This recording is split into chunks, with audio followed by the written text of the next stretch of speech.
Alors c'est parti pour ce mardi graphique sur l'intelligence artificielle. Je vais commencer par vous montrer des images que vous avez peut-être vues passer. Le pape avec sa magnifique doudoune blanche Balenciaga, immédiatement reprise avec notre président de la République et une non moins magnifique doudoune bleue. Donald Trump en prison. Et évidemment, ces images, même si elles sont parfaitement léchées et avec un super grain, alors là c'est de la base def, mais même si elles sont vraiment très très réalistes, sont fausses. Ce sont des images qui ont été faites avec des logiciels d'intelligence artificielle, enfin de création d'images. Et la particularité, c'est que là, maintenant, on peut faire des images vraiment très très très très réalistes en utilisant l'IA. Alors du coup, il y a des agences de pub qui s'en servent, évidemment. Donc par exemple, là, c'est l'agence Rethink qui a fait une campagne pour le ketchup Heinz. En fait, ils ont demandé à des gens tout autour de la Terre de taper sur des logiciels d'intelligence artificielle le mot ketchup.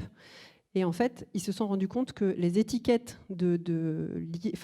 sur les images qui apparaissaient, la forme des étiquettes, c'était la forme des étiquettes du ketchup Heinz. Et donc, ils ont fait toute une campagne de pub en disant voilà ce que le mot ketchup, voilà ce à quoi le mot ketchup ressemble vu par l'intelligence artificielle. Et donc, voilà, ils ont fait cette campagne. Donc ça date déjà d'il y a 2 ans. Donc on voit qu'il y a certaines images qui ne sont pas de super bonne qualité. Et plus récemment, donc ça c'est Fridays for Future, c'est le truc de l'assaut de Greta Thunberg, qui a fait une campagne avec l'agence Fred et Farid, qui est entièrement faite par de l'intelligence artificielle. Donc ce sont les présidents, alors il n'y a pas que Joe Biden à gauche et Emmanuel Macron à droite, il y a des présidents de plusieurs pays du monde, en version enfant, et le slogan c'est la Terre n'est pas un jouet. Hein. Donc sous-entendu, ne jouez pas avec la Terre.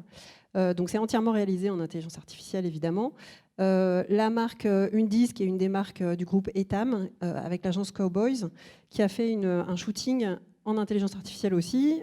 Pourquoi ? Parce que c'était plus facile de shooter des mannequins comme ça depuis le fond de la piscine en utilisant l'IA que de faire un vrai shooting. En fait, c'est compliqué de prendre des mannequins en photo dans une piscine. Et puis, alors il n'y a pas que les grandes marques, il y a même les collectivités qui s'y mettent.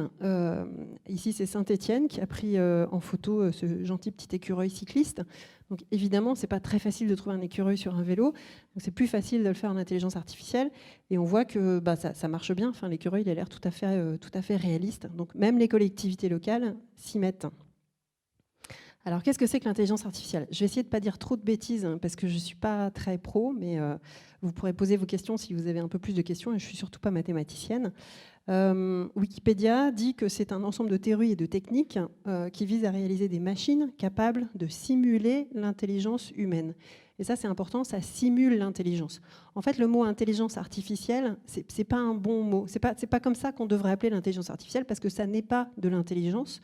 Ce sont des modèles mathématiques qui se basent sur des réseaux de neurones connectés les uns aux autres et qui donc simulent la manière dont l'intelligence humaine fonctionne, mais qui ne sont pas de l'intelligence. En fait, on devrait plutôt appeler ça des modèles génératifs que l'intelligence artificielle. Alors, je vais continuer de dire le mot intelligence artificielle, mais modèle génératif est une meilleure manière de les appeler.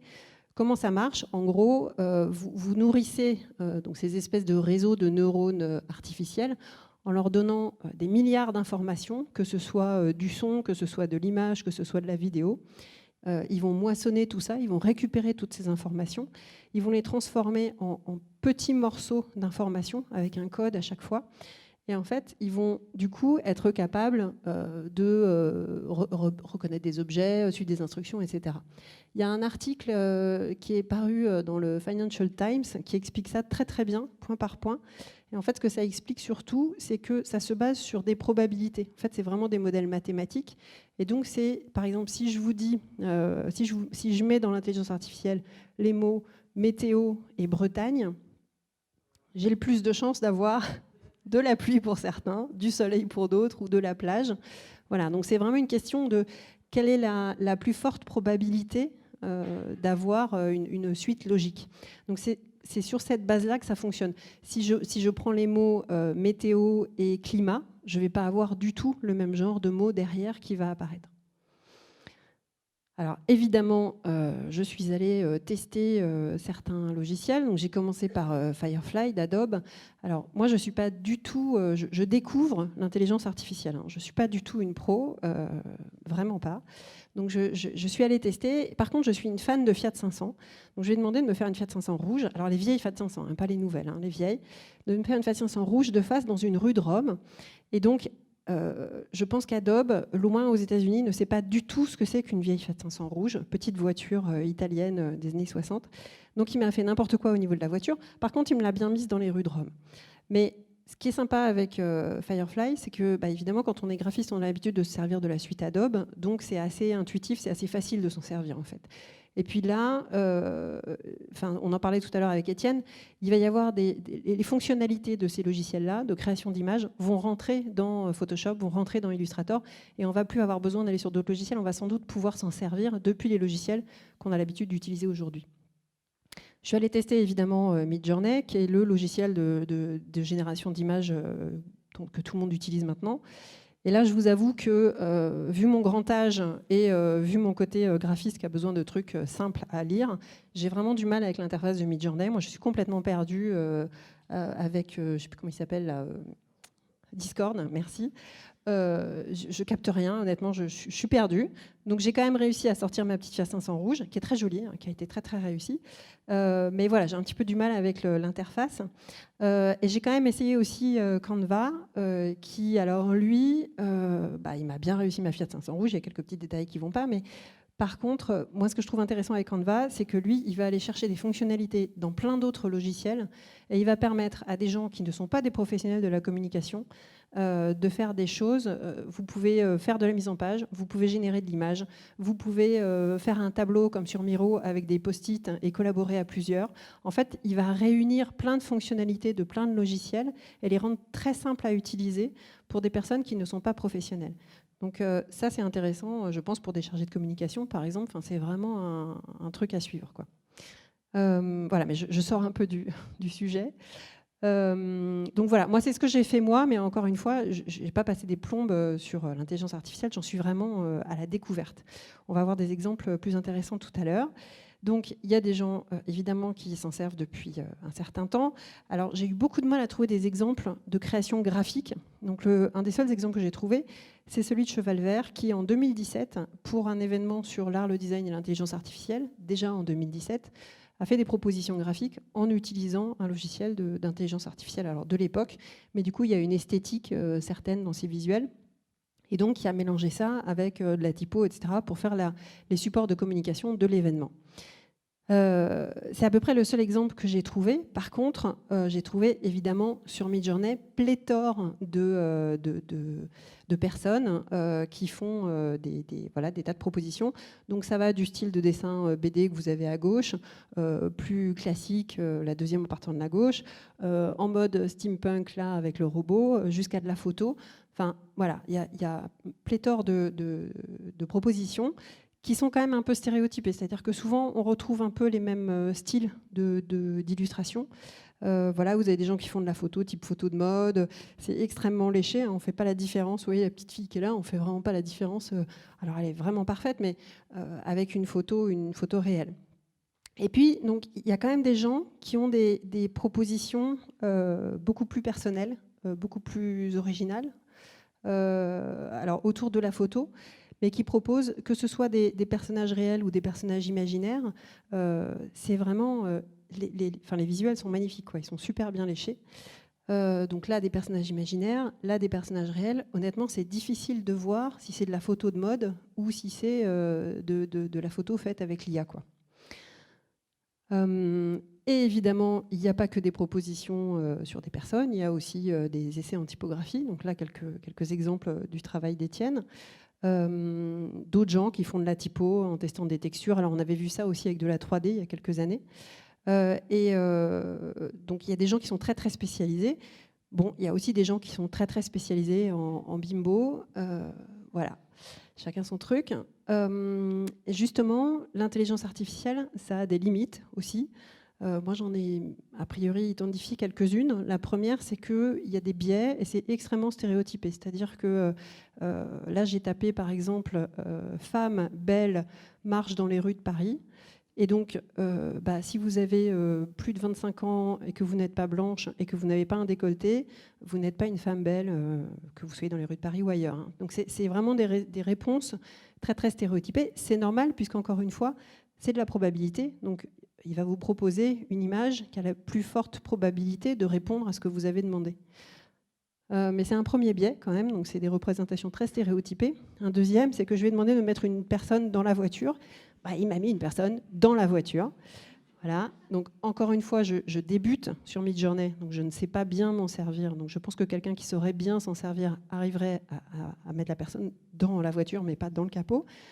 Moi, j'y suis pas arrivée. Il y avait des erreurs aussi assez connues au début de l'IA, où vous avez des mains avec 4 doigts. Je vous ai montré tout à l'heure une image de Donald Trump. Il y en a une qu'on a pas mal vue, où il est en train d'être attrapé par la police et de se bagarrer, et où il a 3 jambes. Bon, donc l'intelligence artificielle va vous faire des propositions extrêmement réalistes. Par contre, elle n'est pas capable de savoir si c'est vrai ou véridique. Encore une fois, ça n'est pas de l'intelligence. Donc, il faut contrôler, il faut vérifier que ça marche bien. Donc elle peut faire des erreurs, encore aujourd'hui, même si elle a beaucoup progressé depuis quelques années. Et puis il y a la question des droits. Ça, c'est une image qu'on a générée, nous, à Pollen Studio, pour un client. Et alors, en dehors du problème de bras du personnage qui est là, parce qu'il a quand même un drôle de bras, en dehors de ce problème-là, on a dit à notre client, voilà, on a fait une image sur Midjourney, ça plaisait au client et tout. Et quand même, à un moment, je lui ai dit, mais je suis un peu embêtée parce que je ne suis pas vraiment, vraiment sûre d'avoir les droits et qu'il n'y ait pas quelqu'un qui vienne vous embêter avec cette photo un jour. Et du coup, le client a dit, c'est mort, hein. Moi, je ne veux pas de cette photo. Si je ne suis pas sûre de pouvoir m'en servir, je n'en veux pas. Donc on est en pleine actualité. Il y a une proposition de loi qui a été déposée à l'Assemblée nationale visant à encadrer l'intelligence artificielle par le droit d'auteur. Ça date du mois de septembre dernier. Que ce soit en France ou aux États-Unis, ces questions-là sont en train d'être posées en ce moment. En résumé, l'intelligence artificielle pour les graphistes, donc oui, ce sont des outils hyper puissants qui vont sans doute nous permettre de gagner du temps dans certaines tâches, qui nécessitent un apprentissage. Encore une fois, moi, avec mes 2 heures sur Midjourney, je suis loin d'avoir fait le tour de la question, mais un peu pareil, comme si j'avais passé 2 heures sur Illustrator, je ne serais pas du tout au niveau. Donc il faut apprendre à s'en servir et à les contrôler, à vérifier que ce qu'on vous propose, c'est valable. Et tout ça, à condition d'avoir le droit d'utiliser les images, bien entendu. Alors pourquoi ça fait peur, l'intelligence artificielle? Parce qu'on est quand même beaucoup à se demander si on ne va pas perdre notre travail. Il y a un article qui est paru dans Le Monde fin septembre, où M. Bonnefond, qui est directeur de recherche en psychologie à l'Université de Toulouse, dit qu'on va vivre des transformations avec l'intelligence artificielle comparables à ce que l'Europe a vécu quand Marco Polo est revenu de ses voyages en Orient, ou comparable à ce que ça a été l'invention de Gutenberg au Moyen-Âge. Alors, c'est sûr qu'après l'invention de Gutenberg, les moines copistes, ils ont eu du souci à se faire. Je ne sais pas s'ils sont allés planter des carottes ou des choux, mais c'est sûr qu'il devait y avoir moins de choses à copier. Donc, il y a déjà, l'histoire est faite d'évolution et de révolution. Dans le milieu du graphisme, moi, je suis arrivée dans ce milieu-là juste après une grosse révolution, c'était la photocomposition. Donc, ceux qui ont moins de 60 ans ou de 55 ne doivent pas connaître. Avant les ordinateurs, avant les iMac, on n'avait pas de traitement de texte, hein, et on photocomposait les textes qu'on composait ensuite à la main pour être flashés, gravés, etc. Moi, quand je suis arrivée, les ordinateurs étaient déjà là, il y avait déjà des Mac, donc c'était Photoshop 0 ou Illustrator -2, mais n'empêche que ça existait, et du coup, moi, j'ai jamais eu à travailler là-dessus. Et évidemment, tous les photocompositeurs, tous les gens dont c'était le métier, ont dû trouver autre chose à faire. Donc on peut avoir peur, on peut se dire « oulala, mais qu'est-ce qui va se passer ?» Sauf que dans les années 90, Susanna Lico et Rudy Vanderland sont lancés Immigrés, hein, pour citer juste un exemple, et ils ont ouvert la porte, ils ont inventé des choses qu'on ne faisait pas avant, et ils ont ouvert le champ des possibles en graphisme. Donc effectivement, il y a peut-être une manière de faire qui s'arrête, mais ça ouvre sans doute des portes à autre chose. Toujours dans cet article du Monde, il y a une dame qui dit que ChatGPT est un monstre de foire. Elle dit qu'il simule la performance humaine sur des tâches complexes qui touchent à la créativité. Et donc c'est pour ça qu'il fait peur. Alors ChatGPT, pour ceux qui, enfin j'imagine que tout le monde connaît, mais bon, ChatGPT c'est pour faire du texte. Effectivement, ça touche à la créativité et c'est ça qui nous fait peur, surtout nous dans le milieu de la création justement. Mais qu'est-ce que c'est la création? C'est quoi notre métier vraiment? Est-ce que notre métier c'est seulement de générer des images? Moi, je ne crois pas que notre métier, ce soit que ça. Je crois que notre métier, c'est d'abord prendre un brief, c'est-à-dire écouter un client, exprimer son besoin et parfois se rendre compte que le client n'a pas forcément vraiment... Il ne sait pas exactement ce qu'il veut, en fait. Ou alors, il a une idée précise de ce qu'il veut, mais peut-être qu'il y a une autre manière de répondre à sa demande. Ou peut-être qu'il n'a pas vu un truc qui pourrait l'aider. Je ne sais pas, il veut un document 12 pages et en fait, non, ce n'est pas un document 12 pages qu'il lui faut, c'est une campagne de mailing. Enfin, je dis n'importe quoi, mais voilà. Donc, notre métier, c'est d'abord de prendre un brief et de comprendre ce que veut le client et même de l'aider lui-même à comprendre ce qu'il veut, parfois. Donc ça, l'IA, elle ne va pas encore le faire tout de suite. Ensuite, évidemment, notre métier, quand on est graphiste, alors là, j'ai pris un exemple d'un logo qu'on a fait pour le Conseil économique, social et environnemental il n'y a pas longtemps. Notre métier, c'est de dessiner, de concevoir des signes.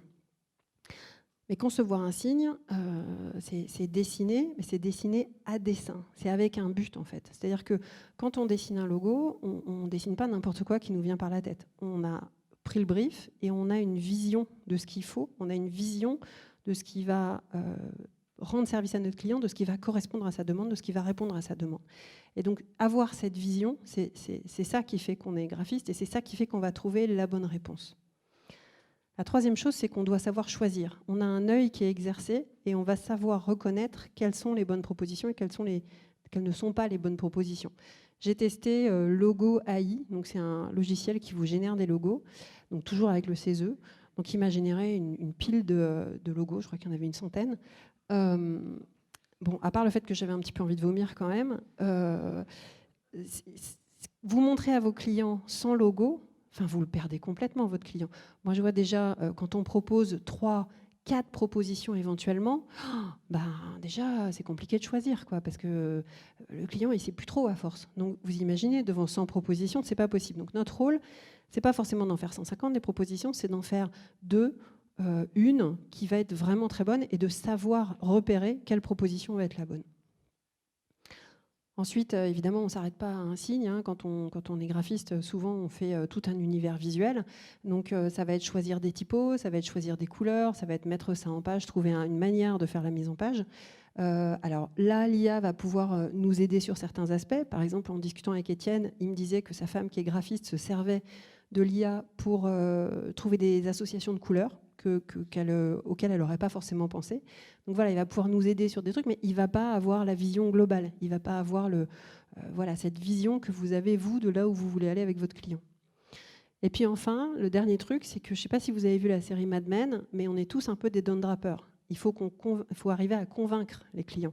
C'est-à-dire qu'une fois que vous avez fait vos propositions de logo, il faut arriver à lui dire « mais si, celui-là, c'est le bon, c'est ça qu'il faut que vous fassiez parce que ça répond à tel et tel et tel élément de votre brief et c'est vers ça qu'il faut que vous alliez. » Donc notre métier, c'est un métier de relation humaine avec nos clients et il faut arriver à expliquer pourquoi telle ou telle proposition est plus intéressante que telle autre. Donc, en résumé, on fait un métier de confiance, on fait un métier de relation. Donc évidemment, il y a une part d'apprentissage technique. Hein. Évidemment, il faut savoir se servir des logiciels, sans doute. Donc aujourd'hui, Photoshop Illustrator, demain, enfin déjà aujourd'hui, Midjourney et les autres. Donc il y a une partie de maîtrise technique, mais il y a surtout avoir de l'empathie, comprendre la demande de votre client, avoir une culture graphique, avoir un œil, savoir vers où l'emmener, avoir vraiment une vision, un dessin EIN. Et puis, c'est un dialogue en confiance. Il faut que le client se dise « Ah bah oui, lui, je lui fais confiance, je sais que ça va être bien avec telle ou telle personne. » La confiance avec l'IA, c'est peut-être pas encore tout à fait ça. Donc, en résumé, notre métier, je pense qu'il va perdurer, mais il doit quand même se réinventer. Nos outils changent et il faut qu'on définisse notre nouvelle façon de travailler, notre nouveau métier. Alors, je ne sais pas si vous avez vu le film Her de Spike Jonze, qui est sorti il y a presque 10 ans maintenant, où Joaquin Phoenix tombe amoureux de son logiciel d'IA, en fait, de son OS, mais qui est quasi comme une IA, dont la voix est celle de Scarlett Johansson d'ailleurs. Moi, je ne suis pas encore tombée amoureuse de l'IA, hein. J'en suis pas encore là, mais je pense que si elle me rend service, si elle me permet d'aller plus vite, si elle me permet de trouver des idées, si elle me permet de prototyper plus vite, bah, ça va franchement m'intéresser. Et voilà, je vais peut-être pas tomber amoureuse, mais et du coup, j'ai quand même fait un test sur ChatGPT. Je lui ai demandé, alors vas-y, imagine que tu es graphiste et que tu dessines des logos. Quel va être l'impact de l'intelligence artificielle sur ton métier? Alors, je vous invite à faire l'exercice, hein, c'est pas mal ce qu'il raconte. Donc, il vous dit point par point, tu vas automatiser des tâches répétitives qui sont enquiquinantes, tu vas pouvoir trouver peut-être plus d'idées que ce que tu aurais trouvé. Voilà, bon, il propose plein de choses. Donc, c'est sûr, c'est des outils dont on va se servir pour réaliser des tâches répétitives, peut-être comme un assistant, peut-être comme si vous demandiez à une armée de petits assistants virtuels d'aller vous chercher des couleurs, par exemple, pour faire une gamme de couleurs, d'aller vous chercher, je ne sais pas, des styles d'images, enfin voilà, de vous nourrir. Mais après, évidemment, c'est vous qui avez la vision et c'est vous qui savez comment vous allez retoucher, qu'est-ce que vous allez en faire, etc. Donc je pense que nos métiers changent parce que nos outils changent. Donc ça nous fait évoluer. Mais comme tous les outils font toujours évoluer les métiers. Jasmine Oh a écrit un article là-dessus, sur est-ce que les designers vont disparaître. Elle a fait ce graphique qui est intéressant, où elle dit qu'avant, on était des designers spécialisés. Donc il y avait d'un côté les designers graphiques, de l'autre côté les designers de produits, les designers web, c'était très compartimenté. Aujourd'hui, on est plutôt des designers qui devons avoir une compréhension, une vision de la stratégie de notre client, de savoir ce qu'il fait comme produit, comprendre où il veut aller, etc. Et le design ne s'applique pas que dans un champ, et puis dans un autre, et puis dans un autre, il s'applique sur tout. Elle dit demain, Elle dit demain, on va être des designers de système parce que les interfaces vont peut-être s'adapter automatiquement à la personne qui va regarder. Et donc, les designers vont devoir créer les codes graphiques en fonction des utilisateurs pour déterminer la manière dont vont apparaître des systèmes informatiques, quoi. Donc, désolée, je perds un peu le fil parce que je me fais couper par le micro. Donc en gros, ce qu'elle dit, pour résumer, c'est que l'IA ne va pas remplacer les designers de demain, ça va remplacer les designers d'hier, hein. Clairement, les designers de demain, ils vont toujours avoir du travail. Et en gros, moi, ce que je pense, c'est que ça va nous faire gagner du temps dans nos tâches quotidiennes. Donc, peut-être ça va nous dégager un peu plus de temps pour la créativité ou peut-être qu'on va trouver des nouvelles manières de s'en servir.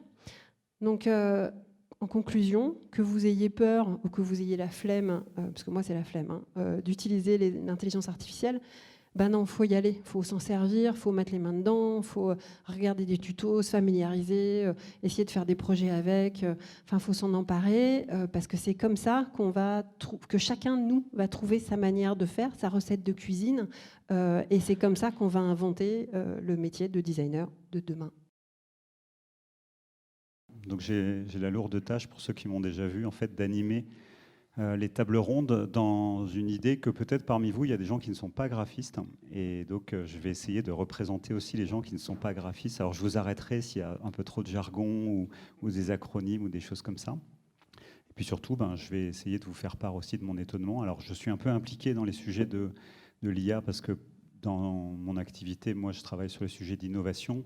On a d'ailleurs fait un hackathon la semaine dernière à Rennes. Je ne sais pas s'il y a des gens qui ont participé sur le sujet de l'intelligence artificielle. En tout cas, comment on pouvait utiliser l'intelligence artificielle pour. Donc, merci beaucoup Laurence pour cette présentation qui est une forme d'introduction en fait. Et ce qui est intéressant maintenant, on va essayer de continuer à maintenir l'énergie qu'il y a là autour de gens qui font, en fait, parce que vous faites, vous utilisez déjà l'intelligence artificielle. Donc, quand on a regardé en fait un petit peu ce qu'il y avait pour trouver des interlocuteurs et des gens qui avaient des choses à raconter, assez rapidement, on avait vu Étienne Mineur. Alors, on ne te connaissait pas encore, Étienne, mais on voyait, tu publies beaucoup de choses, tu travailles depuis longtemps dessus. Alors, c'est des années de chien un peu, ou des années de chevaux. C'est quelques années, ça fait beaucoup.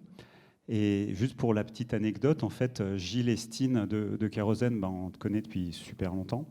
On adore, nous, ce que fait Kérosène, et en particulier, on va dire, vos affiches et tout le travail autour de l'image. Et on doit reconnaître qu'on a eu un petit quiproquo quand on se voit, parce qu'on se voit toujours avant pour préparer. Et en fait, on n'était pas au courant que Gilles avait fait la dernière affiche de court-métrage, pour ceux qui connaissent, à l'aide d'un logiciel d'intelligence artificielle. On n'était pas au courant, donc il y avait un quiproquo. Nous, on l'avait fait venir parce qu'on se disait il doit forcément être contre, probablement être contre, puisqu'ils sont peut-être plus directement concernés, mais on aura l'occasion de revenir sur qui est concerné et qui ne l'est pas. Et en fait, pas du tout. On a mis un petit temps à se caler et il nous dit « Ah mais vous n'êtes pas au courant, mais en fait, moi je suis interviewé partout en ce moment parce que justement, non seulement on l'a fait, mais on a décidé de dire qu'on l'a fait, y compris donc vos clients, en fait, les organisateurs ont dit qu'ils le fait. Donc il y a ce petit, on appelle ça en anglais le first mover advantage. Donc vous êtes un peu les premiers à avoir fait quelque chose, donc ça vous donne la notoriété et c'est intéressant. Aujourd'hui, donc on va essayer d'aller ensemble, de respecter un peu toujours la logique des mardis graphiques, c'est-à-dire d'essayer de redéfinir un peu le sujet, et puis surtout de l'appliquer peut-être pour vous, peut-être que vous êtes déjà graphiste ou que vous voulez le devenir, peut-être que vous travaillez avec des graphistes, donc d'essayer vraiment de s'interroger dans les limites du fait qu'on est sur quelque chose de complètement nouveau et hyper mouvant, mais de voilà, qu'est-ce qu'on peut faire avec ça, qu'est-ce qu'on va faire avec ça. Laurence a parlé un peu du futur, un peu avec ses tripes, de comment elle le voyait. Mais nous, on est vraiment intéressés d'avoir votre propre vision et puis de se projeter un peu. On va dire, je ne sais pas quelle est la personne la plus jeune ici, mais en se mettant à la place de cette personne la plus jeune, dans 5 ans, dans 10 ans, qu'est-ce qui va se passer? Donc peut-être je commence par... Alors vous avez beaucoup de choses à montrer parce que vous êtes graphistes tous les deux, donc c'est votre point commun. Vous êtes graphiste et enseignant et éditeur. Pour Étienne. Et Gilles, toi tu es graphiste, mais tu es aussi artiste. Toi-même, tu es artiste sous le pseudo de Mecha, c'est ça? Alors graphiste, je ne sais pas si on peut nous considérer vraiment à Kérosène comme des graphistes, parce qu'on est une agence de communication plus globale. On a axé toutes nos créations quand même sur l'image. Voilà, on nous connaît surtout pour les images, pour les hermines aussi, les hermines dans Rennes, les hermines géantes. Donc on fait de la manipulation photographique. Voilà, on est des spécialistes quand même de l'image. De la retouche photo, voilà, et de communication, mais on est moins graphiste pur, voilà, on est moins dans la mise en page, on est moins dans le logotype, on en fait un peu, mais on va dire que c'est pas notre spécialité pure et dure. Donc c'est en ça un peu où on diverge un peu dans les métiers, c'est pour ça que je pense que les IA vont avoir des incidences aussi très différentes en fonction des métiers, et pas les mêmes dans le métier du graphisme, pas les mêmes dans les métiers de l'image.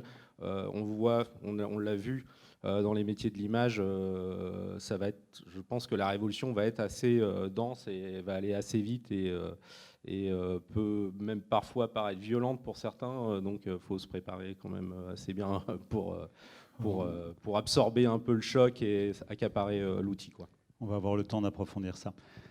Donc, Étienne Mineur, toi, tu es graphiste. Alors, on peut peut-être préciser identité visuelle ou création d'images, et donc aussi enseignant. Et on va voir avec toi, en fait, comment tu expérimentes, puisque là, on est vraiment dans l'expérimentation avec tes élèves. Oui. Alors moi, alors pareil pour les petites. Alors moi, je suis pur graphiste. J'aime bien le mot pur. Non, j'ai fait des études art déco, graphisme, identité visuelle. Voilà, les profs suisses, voilà la totale. Mais moi, je suis designer en gros. C'est-à-dire que j'adore. Regardez ce que je fais. Je fais du game design, je fais des objets en volume, je fais du motion design. Enfin voilà, je suis plutôt directeur artistique, mais j'adore mettre les mains dans le cambouis. Ça, j'adore ça. Et justement, il y a l'arrivée avec les IA là. C'est plutôt il y a 3 ans. Alors. En fait, le vrai truc, c'est 2012, l'année où on s'est fait dépasser par les IA. D'ailleurs, c'est un Français, c'est une équipe française, Yann Lequin et compagnie. Et en fait, j'ai des copains ingénieurs qui m'ont dit « Ouais, tu devrais regarder, il y a 3-4 ans. » Alors, j'ai regardé, je ne sais pas si vous aviez regardé, il y a 4 ans, les images faites par les IA. C'était horrible, c'était cauchemardesque. Mais c'était intéressant, d'ailleurs, graphiquement. Même pire que celle-là, pire que Macron, là. Et j'avais dit « Bon, rendez-vous dans 10 ans. » Puis en fait, complètement par hasard, un ancien de mes étudiants... pas moi, mon étudiant, un étudiant que j'avais croisé il y a très longtemps m'a envoyé une invite sur Midjourney, mais c'était il y a 2 ans et demi, c'était en version pré-alpha. Et je suis tombé dessus, alors pareil, Enfin, je connaissais un peu Discord, mais grâce à mon fils de 14 ans, mais qui s'en sert pour autre chose. Mais j'ai fait, qu'est-ce que c'est que ce truc? Et là, quand même, là, je sais pas si vous avez eu ce déclic, mais tout d'un coup, en fait, ouais, là, il y a un truc qui se passe. Parce qu'avant, j'avais bidouillé, hein, c'était 3/4 d'heure pour avoir une image immonde. Puis là, tout d'un coup, en moins d'1 ou 2 minutes, maintenant, c'est 4 secondes, hein, en mode turbo. J'ai fait pas mal de tests tout à l'heure, pour tout vous dire. C'est 4 secondes d'image. Le matin. Parce que les Californiens dorment. Mais non, c'est vraiment ça. Je vous dis, nous, Européens, c'est bien le matin. Et en fait, là, j'ai eu vraiment un déclic. Et puis, juste pour tout vous dire, la petite histoire, c'était il y a 2 ans et demi. Je faisais un workshop à la Aide à Genève. Donc, je travaillais là sur les intelligences artificielles, mais de reconnaissance de voix. On faisait des choses avec la voix et le graphisme et tout. Et puis, il y a le prof Clément Porde qui m'a dit, tiens, ça serait bien que tu leur montres. Donc là, évidemment, il y a des étudiants, là, voilà, des étudiants de 20 ans. Il m'a dit, ça serait marrant que tu leur montres ce que tu fais un peu en IA, juste comme ça. Et en fait, un matin, genre à 9h, entre 9h et 9h10, je dis bon, ben voilà, en ce moment, il y a un truc. Et là, j'ai eu silence absolu devant moi. Et en fait, terrorisé. Et moi, je prenais ça comme un nouvel outil cool. Enfin, cool. C'est pas si cool, en fait. Mais un nouvel outil, m'a donné un nouveau joujou, quoi. Je joue avec, moi, voilà. J'expérimente, je regarde, je dis, c'est quand même... Et puis, c'était il y a 2 ans et demi, hein, donc les images, elles n'étaient pas encore comme tu as montré. Et en fait, j'ai un étudiant qui m'a dit... alors, c'était l'équipe BD, bande dessinée, et illustrateur. Il dessine comme des dieux, toutes et tous. Et là, il y a un étudiant qui vient me voir, il me montre ce qu'il fait, il me dit, voilà, en fait, l'IA va 100 000 fois plus vite que moi, elle connaît toutes les illustrations du monde et elle est gratuite. Je fais quoi? Je fais, ah ouais, là. Non mais vraiment, cash. Je fais, ouais. En fait, t'as compris. Alors après, c'est chaud. Ouais, je me suis dit, c'est chaud. Souvent, c'est chaud quand même. Ouais, je fais, c'est chaud. Alors lui, il faisait des illustrations très manga, gros méca qui détruisaient. Vous voyez, très, très classique en manga, très compliqué. En plus, on génère des images en 1 minute. Lui, il me dit, ouais, mais moi, c'est 1 semaine pour ça. Puis le prof en rajoute et 10 ans d'expérience. Histoire de le... Et donc après, moi, c'est pour ça que je me suis dit, tiens, là, ça fait 2 ans que je fais plein de workshops avec des étudiants dans toutes les... Enfin, après, je travaille, hein, c'est un peu mon problème en ce moment. Mais je fais pas mal d'expérimentations avec ça, parce que ce que tu as montré avec Susanna Lico, donc c'est le magazine Émigre que vous avez vu. En fait, moi, je suis pareil, on est de la même génération, tous les deux. Moi, je suis arrivé aux Arts Déco, il n'y avait pas un seul ordinateur. Je suis sorti, il n'y avait que des ordinateurs. C'est-à-dire que je suis rentré en 87, je suis sorti en 91. Moi, j'ai été embauché, mais dans la seconde, parce que je connaissais PageMaker ou Express. Ils ne m'ont pas regardé mon book. Très vexé, d'ailleurs. Ah oui, sortais, voilà. Et donc, les métiers ont disparu.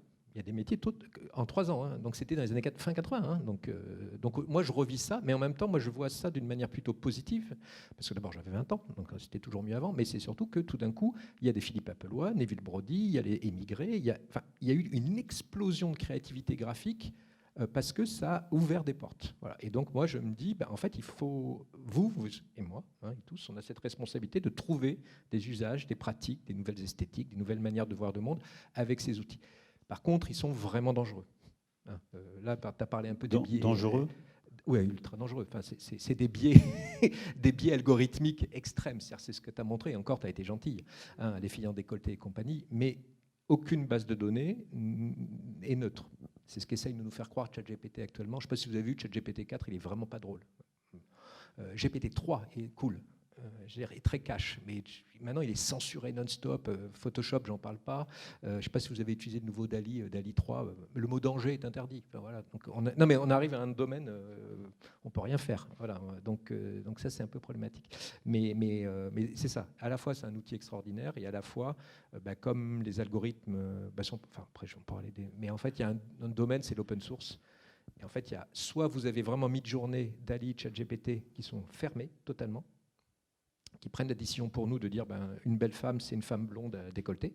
Soit il y a d'autres domaines à côté. Heureusement, c'est l'open source. Et dans les mathématiques, il n'y a pas de brevet. C'est ça qui va nous sauver. C'est-à-dire que tout est public, ça va très très vite. Et on a accès au corpus, on a accès aux algorithmes, alors que je ne comprends pas, hein, mais en tout cas, le corpus, on peut l'avoir. Et on peut savoir et on peut entraîner des IA sur des images très spécifiques à nous. Donc, des problèmes des droits et compagnie, ça c'est plutôt réglé.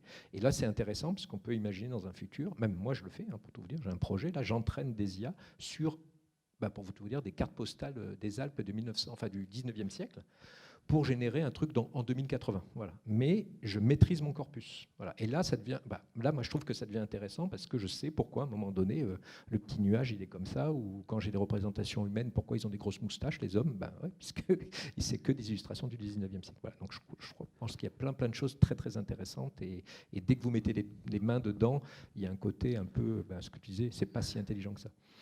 Et Étienne, je te propose qu'on passe la parole à Gilles et puis qu'ensuite vous nous montriez un peu ce que vous faites aussi, parce que là, on a très envie de voir des choses aussi. Mais Gilles, ouais, moi, je suis intéressé par peut-être que tu nous racontes comment tu es arrivé, toi, à te servir en fait de ces mid-journées que tu as utilisées pour faire l'affiche. Et est-ce que tu as hésité? Est-ce que tu as eu des nœuds au ventre en te disant j'y vais pas?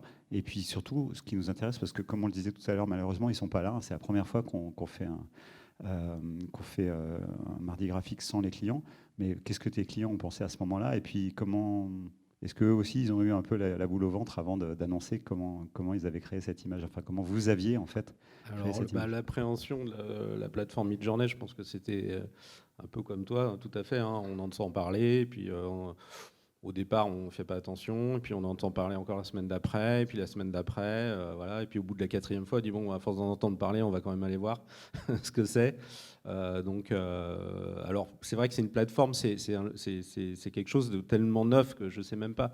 Moi, je suis encore dans l'expérimentation, donc je ne me considère pas du tout comme un expert, parce que je pense qu'en plus, il y a des manières en fait de faire aussi différentes en fonction des personnes et de ce qu'on cherche à créer.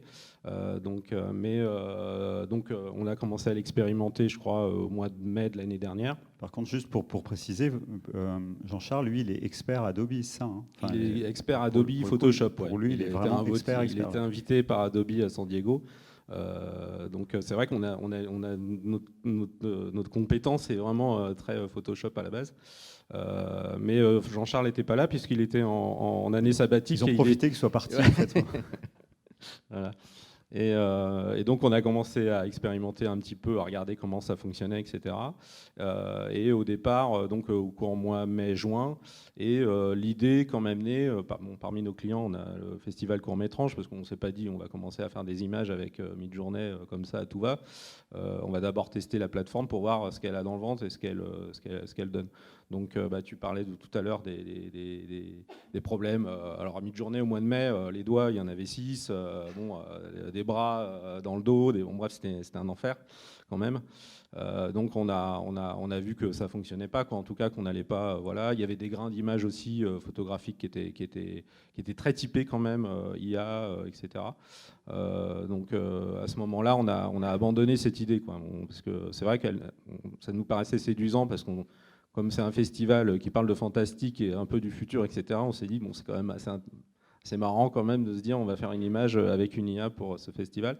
Mais on a abandonné l'idée, Donc on s'est remis à travailler classique, comme on fait d'habitude, en réfléchissant avec notre cerveau uniquement.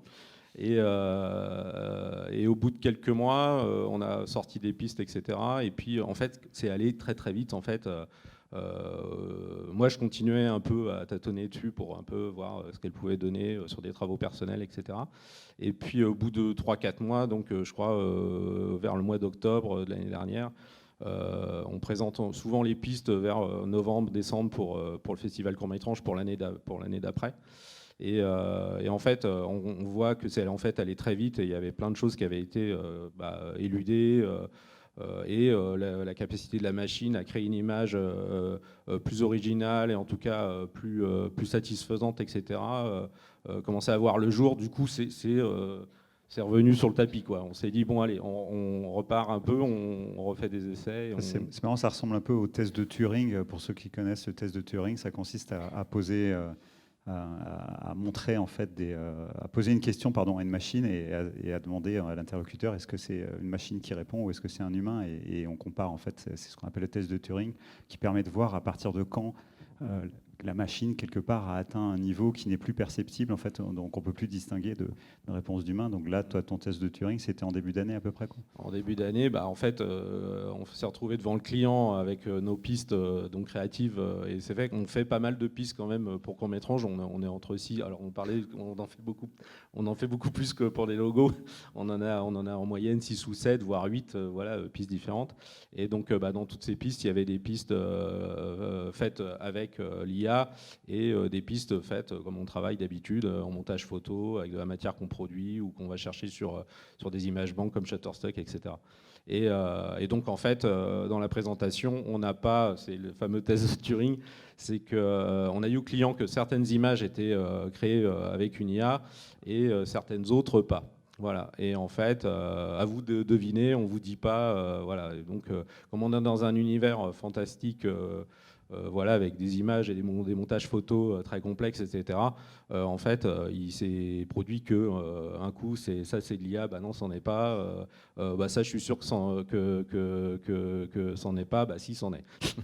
Donc, il y a eu beaucoup d'erreurs, quoi. Ils étaient quasiment. Donc, c'était le bon test parce que ça nous permettait de valider le fait que l'image IA n'était pas, en tout cas, suffisamment pas assez typée IA pour disparaître dans le décorum en fait de la production des images. Donc quand même, pour le coup, avec le même brief, des propositions créatives différentes et ils ne sont pas capables de faire la différence. Alors d'une part, c'est que tu as bien fait ton boulot, parce que tu vas nous raconter aussi, peut-être que ça ne s'est pas fait tout seul, tu n'as pas généré ces images-là non plus, comme Laurence a généré les logos du CZ, là, un peu de manière, comment dire, facile. Donc il y a quand même du boulot pour arriver à ça, mais c'est quand même impressionnant de se dire qu'ils n'ont pas fait la différence. Alors après, c'est pour ça qu'il faut rappeler quand même qu'on est dans un univers fantastique, fantasmagorique, etc. Et c'est vrai que l'IA quand même, dans ce domaine-là, est très performante. En tout cas, voilà. Et du coup, on a des images qui sont irréelles et du coup, qui sont beaucoup plus brouillées. Si on avait fait un test avec justement des photos vraiment très précises, etc., là, ça aurait été plus compliqué. Là, on est dans un univers quand même fantasmagorique, donc c'est vrai que l'IA là-dessus est hyper performante. En tout cas, Midjourney est hyper performante, quoi. Et donc, pour aller vite à la fin, vous décidez donc de choisir une option qui a été réalisée avec Midjourney et vous choisissez de le dire. Bah, oui, de toute façon, c'était de le dire y compris, pardon, pas que à vos clients, mais de le dire. De le dire, de toute façon, c'était la condition sine qua non parce que de toute façon, on était en plein débat. Il y avait énormément d'artistes, voilà. Sur les plateformes digitales, alors beaucoup d'illustrateurs digitaux quand même qui travaillent déjà avec des outils numériques comme Photoshop, des logiciels de voilà, et qui là ont vraiment crié au loup, quoi. Donc à partir de ce moment-là, bah, nous on a fait le choix quand même de dire bah, si on le fait, faut le dire parce que en fait la production avec l'IA faisait partie du processus de création. Il était induit dedans dès le départ. C'était une condition qu'on avait acceptée, voilà, ça faisait partie du processus. Et donc vous n'avez pas été payé en fait. Merci en tout cas vous faites plein d'autres choses super. D'ailleurs, mais c'est un sujet intéressant parce que je peux faire un petit aparté là-dessus. Alors ça, c'est l'aparté, on va dire, économique. C'est vrai que dans le domaine de la culture en général, que ça soit pour les petits festivals, pour les concerts, pour les petits festivals de musique, en fait, il y a plein d'événements culturels en France qui ont des moyens extrêmement réduits, qui n'ont pas de subventions souvent, des fois, ou vraiment des pots de chagrin, etc. On l'a vu ici, on a fait en fait un mardi graphique spécifiquement sur le sujet de la culture, et c'est vrai qu'on a entendu des choses assez gênantes. Et bon, bah, en fait, faire le choix de travailler pour la culture, c'est pas du tout, pour une agence comme nous, à Kérosène, c'est pas rentable économiquement, mais par contre, ça nous a quand même apporté une certaine visibilité, parce que ça nous a permis de produire des images quand même, jusqu'à maintenant, depuis 2008, très visibles, dont les gens en parlent, etc. Donc ça nous a apporté de la notoriété, voilà, même si c'est économiquement pas viable. Mais pour revenir justement à ces petits événements, aujourd'hui, c'est quand même globalement, c'est la démocratisation de l'image vraiment dans son ensemble. Tout le monde va pouvoir produire des images. Donc on va avoir une profusion d'images numériques sur Internet qui va être, ça va être un raz-de-marée. Hein, mais c'est déjà le cas, mais ça va, voilà. Et donc ça va permettre aussi à des organisateurs. Alors c'est vrai que ça va peut-être enlever du travail, voilà, certains artistes mais bon, des fois dans des milieux où il n'y a pas d'argent. Alors de toute façon, ça va économiquement rien changer pour eux. Hein. Mais ça va leur permettre aussi d'être un petit peu plus autonomes et de créer des images aussi de meilleure qualité pour communiquer leurs événements, leurs festivals, etc. Donc on va s'habituer quand même à avoir un corpus quand même d'images, une profusion d'images qui est très très importante voilà, sur les réseaux sociaux, sur Internet, etc. pour celles et ceux qui ne sont jamais venus, vous aurez vachement de temps pour vous poser des questions, donc préparez, gardez vos questions, hein. Vous avez le droit de réagir à ce qu'il dit, hein. C'est pas... pas en direct, parce que c'est ça. Non, mais on sait que c'est un sujet, et c'est un sujet qu'on essaye d'aborder dans les mardis graphiques aussi. C'est le sujet de la rémunération, de la juste rémunération, de la compétition qu'il peut y avoir, de la commande. Donc c'est sûr que ce que tu nous dis, c'est... Enfin, moi, je rigole parce que c'est pas mon boulot, mais je suis pas sûr que tout le monde rigole, en fait. Étienne, je pense que tu vas nous montrer des choses, mais comment tes étudiants, ils prennent ça, en fait? C'est-à-dire quand tu amènes ce sujet-là, tu bosses pour les plus, on peut dire, des écoles renommées, c'est comme ça qu'on dit, donc avec des gens qui ont beaucoup trimé pour arriver là, et donc tu leur proposes de faire ces ateliers, c'est à part, j'imagine, hein, c'est pas central, c'est à part, et comment tu gères justement tous ces paradoxes dont on est en train de parler, là, qui sont en train d'apparaître devant nous? Alors en fait, j'ai fait plein de workshops. Alors maintenant, si j'ai un studio, je m'occupe d'un studio expérimental à l'ENSI, donc c'est pendant un semestre, une demi-journée. Donc l'école nationale, les ateliers, pardon, l'école nationale de création industrielle, voilà. Et qui, là maintenant, on a vraiment un studio. J'ai 15 étudiants, voilà, qui vont travailler là-dessus spécifiquement. Voilà, c'est la première fois. Mais sinon, moi, j'ai fait plein de workshops. Alors moi, je vois deux grandes différences. Ceux qui ont 18 ans, qui arrivent et qui trouvent ça cool. Parce qu'en fait, ils ont, je ne sais pas, ceux qui enseignent là, les étudiants là, qui sont en prépa, ils n'ont même plus d'ordinateur. Ils n'ont qu'un téléphone. Ils font tout sur leur téléphone. Les images, les vidéos et tout. Alors, ils sont assez habiles d'ailleurs. Bon, alors après, quand on passe à la mise en page, je sais que la prof de typo, elle fait bon, et maintenant, il va falloir s'y mettre. Mais ils ont une approche très décontractée et en trouvant ça très cool. Ceux qui ont 23, 24 ans, qui savent que pour faire cette image qui met 4 secondes, en fait, en vrai, quand je dis en vrai, si je l'avais fait d'une manière traditionnelle, c'était une journée, 2 heures, 3 heures, une semaine de travail. Eux, c'est le fameux c'est chaud. Mais tous, c'est marrant, c'est chaud quand même. Ouais, c'est chaud. Donc, eux, ils sont beaucoup plus inquiets, et sachant que l'année prochaine, ils sont sur le marché du travail. Ils en ont conscience. Voilà. Alors après, ce que j'ai vu dans les choses moi, qui me confortent, alors attention, c'est un peu biaisé, parce que moi, je vois les étudiants qui s'inscrivent à mon cours. Donc, c'est-à-dire que ça les intéresse ou ça les titille. Voilà. Il y en a qui sont très remontés contre, mais ils veulent essayer. Donc ça, c'est super. C'est les meilleurs, d'ailleurs, puisqu'ils sont là. Bon, allez, on va voir allez, on va se battre. Et d'ailleurs, ça se passe très bien, parce que dès que vous avez dû tous voir, si vous avez un projet précis en utilisant les IA, c'est ce que tu as fait avec ton logo et tout, vous voyez très très vite que ce mot intelligence est usurpé, qu'elle n'a pas de sens commun. Quand tu dis « fais-moi une femme dans une voiture », en fait, elle te fait vraiment une femme dans une voiture. Voilà. Mais voilà. Juste petite anecdote, c'est des gens de l'IA là, qui disaient ça. Vous voyez, un enfant, pour reconnaître un chat d'un chien, vous savez combien il lui faut de photos? 3. D'accord, un bébé. Une IA, c'est 300 000. Donc on n'a pas le même cerveau. D'accord, c'est différent. Par contre, elle a le temps, elle. C'est-à-dire que ces 300 000, elle les a fait en 2 secondes. C'est ça le truc.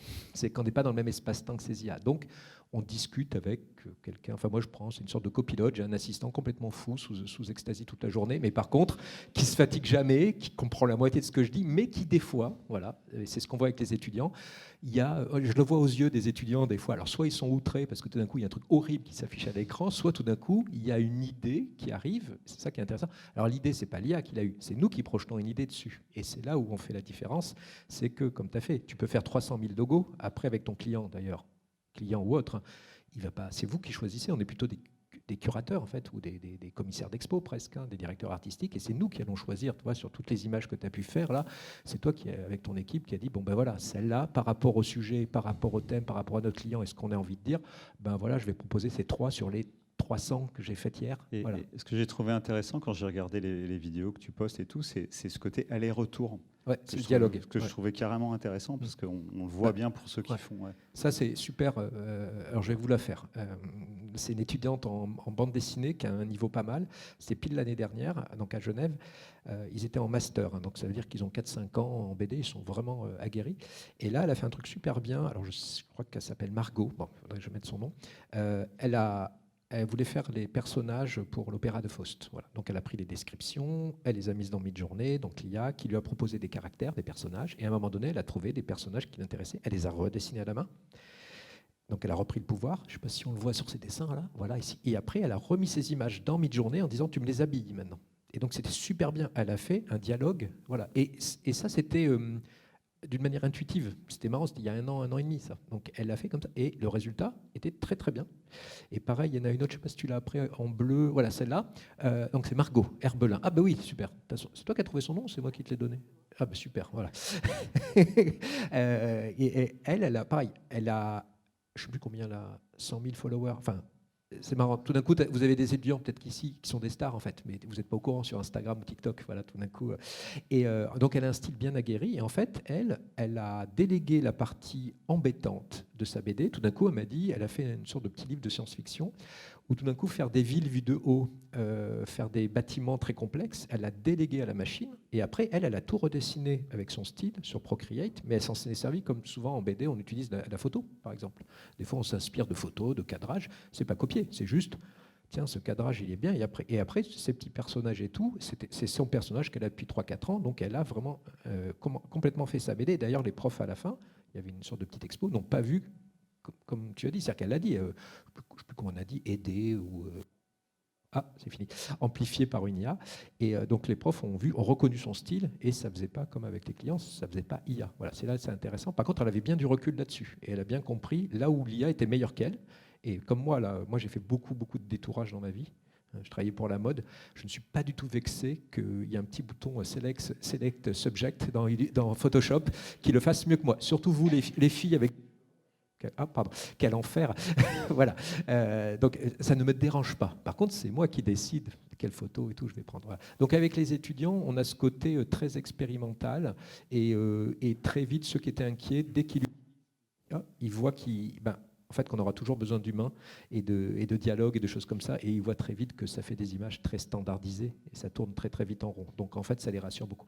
Alors ça, c'est les illustrateurs qui sont quand même en première ligne, et les designers, ils rigolent parce que à Camando, par exemple, j'enseigne à Camando, on a fait des vélos magnifiques. Par contre, quand vous regardez, jamais de votre vie, là c'était avec des architectes de Camando, mais jamais de votre vie vous allez monter dessus, parce que l'IA ne sait pas ce que c'est qu'un dérailleur, ne sait pas ce que c'est qu'une roue, n'a pas de sens commun. C'est ça le truc. Alors attention. Les scientifiques disent pour le moment. Toujours, dès que je parle d'un truc, je travaille avec des gens qui sont vraiment dans le domaine, à chaque fois c'est pour le moment. Par exemple, la typo, c'est nul. Voilà, vous avez eu. Alors la réponse, elle est géniale. Avec Georges, un mec qui fait beaucoup d'IA et tout, il me dit c'est normal.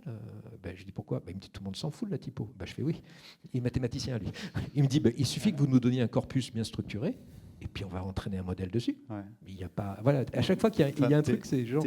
Techniquement, moi, ce que je comprends de ces modèles-là, c'est qu'ils jouent beaucoup sur la labellisation, c'est-à-dire il ne comprend rien. On a dit, il ne sait pas ce que c'est qu'un chat, il ne sait pas ce que c'est qu'un chien. Donc il va aller chercher des photos de chats avec marqué chat en dessous. C'est pour ça que maintenant, je pense que vous en avez déjà conscience, mais ayez bien conscience que chaque fois que vous allez labelliser quelque chose sur Internet, c'est-à-dire vous allez dire ceci et cela. Typiquement, on a fait ici, on a fait l'accessibilité, design et accessibilité ici. On vous demande en fait sur un site internet de tout labelliser. Ça aide en fait ces machines-là à dire ceci est un chat, ceci est un chien. Et la typo, c'est rarement labellisé. En fait, vous parlez pas assez de vos logos. Donc, si vous voulez avoir du boulot pour faire des logos, n'en parlez pas. Non. Non, mais en fait, je pense qu'il y a ça aussi. Et quand tu parlais de description d'une femme, etc., en fait, c'est pas qu'il est biaisé, c'est que quand on les femmes qui sont décrites comme belles, en fait, sont sans doute celles-ci. Qui sont décrites qui est important. Elles ne sont pas belles pour lui, elles sont décrites comme belles, elles sont décrites comme gorgeous, je sais pas quoi, etc. Donc, c'est à la fois l'intérêt de ces systèmes-là et c'est aussi les limites. Je pense que c'est important de comprendre comment ça fonctionne pour anticiper ces limites-là en disant sur ce sujet-là, il est très probable en fait qu'il y ait peu de données et qu'il y ait encore moins de données qualifiées, c'est-à-dire d'images en l'occurrence, qui soient qualifiées. Donc je ne suis pas étonné que sur un concept, alors effectivement personne ne comprend et tout le monde s'en fout peut-être. C'était drôle, la réponse était ouais, c'est ça. Mais c'est surtout que vous ne cherchez pas des logos dans des banques d'images. Je veux dire, vous ne cherchez pas des logos qui ressemblent à d'autres logos. Vous êtes vraiment dans une construction. Ça ne veut pas dire que vous êtes à l'abri, hein. Mais ça veut dire qu'il y a sans doute quelque chose à réinventer. Pardon, j'ai mis mon grain de sel. Mais par exemple, moi, je me suis beaucoup promené dans plein d'entreprises et tout, avec plein de designers dans des domaines radicalement différents. Je suis allé avec des parfumeuses, je suis allé voir des gens qui font des souliers, des gens qui font des rames de métro. Donc c'est passionnant de voir avec eux. Un des métiers où ça ne marche pas du tout l'IA, c'est le design sonore. Parce que le designer sonore me dit, décris-moi le bruit d'un moteur. J'ai 4 mots à mon vocabulaire. Il me dit, voilà. Et en plus, entre nous, on ne s'est pas mis d'accord, on n'a pas de solfège au niveau du design sonore. Chaque designer sonore a sa petite cuisine. Donc, l'IA ne peut pas avoir appris ça. Voilà. Alors que par contre, les filles magnifiques, ou très belles, gorgeous, c'est ce que tu veux, là, il y en a des milliards. Alors, je ne veux pas vous vexer, mesdames, ce qui marche bien, c'est les chats, c'est les filles de 20 ans, on est d'accord, et les baskets. Voilà. Pourquoi ? Parce que sur Internet, il y a des milliards de photos de baskets. Par exemple, les baskets, c'est parfait. Si vous êtes designer de baskets, inquiétez-vous. Si vous êtes designer sonore ou parfumeur, J'ai vu, c'est pas voilà. Il faut créer des sections à l'école des Beaux-Arts. Donc, sans entrer trop dans la théorie quand même, moi je suis intéressé par... alors on est d'accord, c'est potentiel. On va mettre de côté l'intelligence artificielle globale, ou je ne sais plus comment on l'appelle, générale, parce que là, ce n'est pas le sujet. Mais par rapport à ce que vous utilisez aujourd'hui, vous considérez que c'est quoi? C'est un outil? Est-ce que c'est au niveau de la fonctionnalité? Je sais pas, j'appelle ça clic droit, moi, parce que j'utilise que des outils simples. Mais c'est au niveau des fonctionnalités dans la barre d'outils? C'est au niveau d'un logiciel nouveau? Je sais pas, c'est la même magnitude que Photoshop? C'est la même magnitude que ce que tu décrivais tout à l'heure? C'est-à-dire quand la suite Adobe est arrivée? Ou bien c'est carrément Internet ou Marco Polo, quoi? Ah non, mais c'est au-delà de Marco Polo. Enfin, tous les métiers sont touchés. Hein. Je veux bien vous travailler à tous les deux. Voilà. Non, mais Xavier Delaporte, un journaliste sur France Culture là, qui faisait un podcast super bien dessus. Le code a changé. Le code a changé. Et en fait, il disait, c'était vachement bien son truc, il interviewait un mathématicien. Il dit, en gros, l'humanité a eu 4 grands traumatismes. L'héliocentrisme, c'est-à-dire que tout d'un coup, on n'est plus au centre de l'univers. Darwin, on descend d'une bestiole à 4 pattes. Freud, en gros, on n'est pas tout seul dans notre tête, quoi, voilà. Et arrive l'IA. Voilà. Et donc, tout d'un coup, on se croyait protégé dans tous nos métiers intellectuels et dits artistiques, et tout d'un coup, on pensait que c'était plutôt le magasinier qui allait être... Allô. Et en fait, c'est ça le gros choc. Enfin, moi, je vois, et les réponses qui sont c'est très... Moi, le premier, je suis ultra vexé, des fois. Et à la fois, je trouve ça génial. Vous voyez, vous avez une sorte de bestiole, voilà, que je paye 10 € par mois, qui est mieux que moi. Voilà. Tu t'attendais à te faire livrer des repas par un robot, et finalement, en fait, c'est toi qui vas livrer. Non, mais c'est ça. Non, mais sans rire. Hein, je crois que c'est un vrai. Et je pense que les politiciens ne s'en sont pas aperçus. Les journalistes en parlent tous les matins. Enfin, moi, j'écoute 2-3 trucs, mais je pense qu'ils n'ont pas encore. Voilà. Et c'est très, très dur à voir toutes les répercussions que ça va avoir. Alors, ça va être doucement, à mon avis, mais les premiers, c'est des illustrateurs, des métiers comme ça, mais ça change vraiment la manière de travailler. Alors moi, je le considère comme un outil incroyable. Là, par exemple, je le disais tout à l'heure, j'ai fait un storyboard pour un film. C'est génial. Enfin, je vais très vite, je développe mes idées, ça me permet d'aller dans une direction où je ne serais pas allé. C'est-à-dire qu'esthétiquement, là, par exemple, je ne sais pas si j'avais montré des images, mais bon, j'ai fait un grand film mais honnêtement, sans les IA, j'aurais fait complètement différemment. Je l'aurais fait quand même, mais je suis allé dans des directions où je ne me serais pas permis. Non, il n'y est pas. Bon, c'est pas grave, c'est un gros festival, un truc que j'ai fait là. Ouais, c'est ça. Voilà, ça, c'est un spectacle. C'est 1h45 de vidéo, 60 frames par seconde, 1500 mètres carrés, 25 vidéoprojecteurs, voilà, mais la totale. J'ai dit oui. Voilà. Et en fait, j'en parlerai à ma femme Claire. Les 2 ordinateurs étaient dans ma chambre, hein, parce que ça tournait jour et nuit, et parce que des fois ça plante, il fallait relancer. Voilà. Mais en fait, c'est un truc, on est parti, on devait être 40 pour le faire, on était 3. Alors de toute façon, le budget était pour 3, donc c'était pas à prendre... C'était du culturel. Mais c'était ça, on avait un budget, 3 mois, voilà, c'était fait comme ça. Donc on s'est vraiment amusé et on est allé dans une direction. Alors là, c'est très graphique, mais je pense qu'il y a vous allez voir, on dirait des trucs 3D. Voilà, j'ai fait des dieux, des trucs comme ça. J'ai fait un casting de dieux, de déesses, de trucs comme ça, mais avec ce genre d'esthétique. Et c'était animé en plus. En fait, ça c'était des graphistes 3D, etc. Et là, tout d'un coup, mi-journée, puis 2-3 gadgets électroniques qui me scannaient mon visage, on a pu faire un truc honnêtement qui était... Alors peut-être que dans 10 ans, je rigolerai, mais en tout cas, tout le monde était content. Voilà. Et en même temps, et ça c'est un outil assez incroyable, parce qu'on peut aller dans des directions où je ne serais pas allé. Et puis aussi, pour moi, vraiment, alors actuellement, alors c'est un peu bizarre, hein, c'est vraiment une sorte de boule de cristal de divination, quoi. C'est-à-dire que moi je joue beaucoup aux jeux de rôle, des trucs comme ça. Je lance des dés et je vois ce qui se passe. Alors j'en lance plein de dés, hein. Mais, et là juste pour finir, là, par exemple, on travaille sur un projet avec Nicolas Nova et Sabrina Calvo. C'est un projet scientifique à la base sur Chamonix en 2080. Chamonix, c'est l'endroit où le changement climatique est le plus visible en Europe. C'est un vrai travail scientifique de 5 ans par un ethnologue. Voilà, bon, ça c'est l'image, voilà. Très vaste. Et ben en fait, je me sers de ces documents et on en fait un jeu de rôle d'ailleurs, un jeu de rôle spéculatif sur Chamonix en 2080. Toutes les images partent, donc c'est de moins 4000, alors beaucoup du 19e siècle et 18e siècle. À partir de 2023, les images sont générées après par des IA, mais dans le même style. Voilà. Et on met vraiment des choses scientifiques dedans et on demande, alors à ChatGPT, à Dali, à qui vous voulez, hein, on demande à tout le monde, voir ce que ça donne. À quoi va ressembler les habits en 2060. Et on met avec un réchauffement climatique, avec je sais pas, moins de matériaux, des architectures qui ne sont faites qu'avec des cailloux locaux. Voilà, et on regarde ce que ça donne. Donc là, c'est intéressant parce que ça devient un outil spéculatif. Et là, j'ai des étudiants là, étudiantes, puisqu'il n'y a plus que des étudiantes, par exemple, et après je te passe la parole, mais ils ont fait un truc vachement bien. Déjà, j'avais jamais vu ça. Il y avait 2 Chinoises, une anglaise, une française dans leur groupe, et elles ont créé un langage. Donc elles ont fait des sortes d'acronymes, des néologismes, mais mélangeant des signes chinois, anglais, français. Et en fait, Midjourney le comprenait. Quand je dis le comprenait, c'est-à-dire que Midjourney, par exemple, est sensible à la langue que vous utilisez. Si vous dites « montre-moi une femme dans les rues de Paris », mais si vous l'écrivez en japonais, vous allez voir, les textiles sont japonisants. Parce qu'il a associé justement... C'est toujours l'idée de contexte. Voilà, exactement. Et c'est assez intéressant parce que, et donc elles ont mélangé ça et ça faisait, donc c'était marrant, c'est des illustratrices et qui n'ont travaillé que sur le texte et qui, en générant des textes extrêmement sophistiqués et bizarres, ça a fait une esthétique très étrange et justement assez radicale et différente du truc classique qu'on voit. Voilà. Donc là, il y a plein d'approches expérimentales qui sont assez intéressantes. Puis, comme tu disais, en année chien, moi, je suis nostalgique d'il y a 8 mois, quoi. D'il y a version 3 de Midjourney. Voilà, je la trouvais plus cool. Voilà, mais donc ça va très très vite. Donc voilà. Mais en tout cas, il y a plein d'usages comme ça qui sont très fluctuants et qui. C'est plus qu'un outil. C'est vraiment un changement radical. On est en train de réussir l'exploit de vous faire prendre un coup de vieux à tous les jeunes là qui sont là. C'est pas mal. Donc Gilles, pour toi, c'est un outil, c'est Photoshop, c'est Internet, c'est Marco Polo. Ce qu'a dit Étienne, je suis totalement d'accord. Tout à l'heure, il a parlé de, en fait, il est arrivé, il l'a pris comme un nouveau jouet. Et je pense que quand on a un esprit créateur, on s'amuse avec des craies grasses, on s'amuse avec de l'acrylique, avec des toiles, avec un ordinateur, avec Photoshop. Et puis en fait, un outil, c'est un outil, quoi. Donc c'est un outil de plus. C'est un outil et un terrain de jeu alors à ce moment-là. En fait. C'est un terrain de jeu. De toute façon, la créativité est un grand terrain de jeu illimité. Et là, ça nous ouvre des perspectives. Voilà. Et tout à l'heure, il parlait de ton étudiante qui faisait des allers-retours avec la machine, etc. C'est possible de faire des allers-retours avec la machine.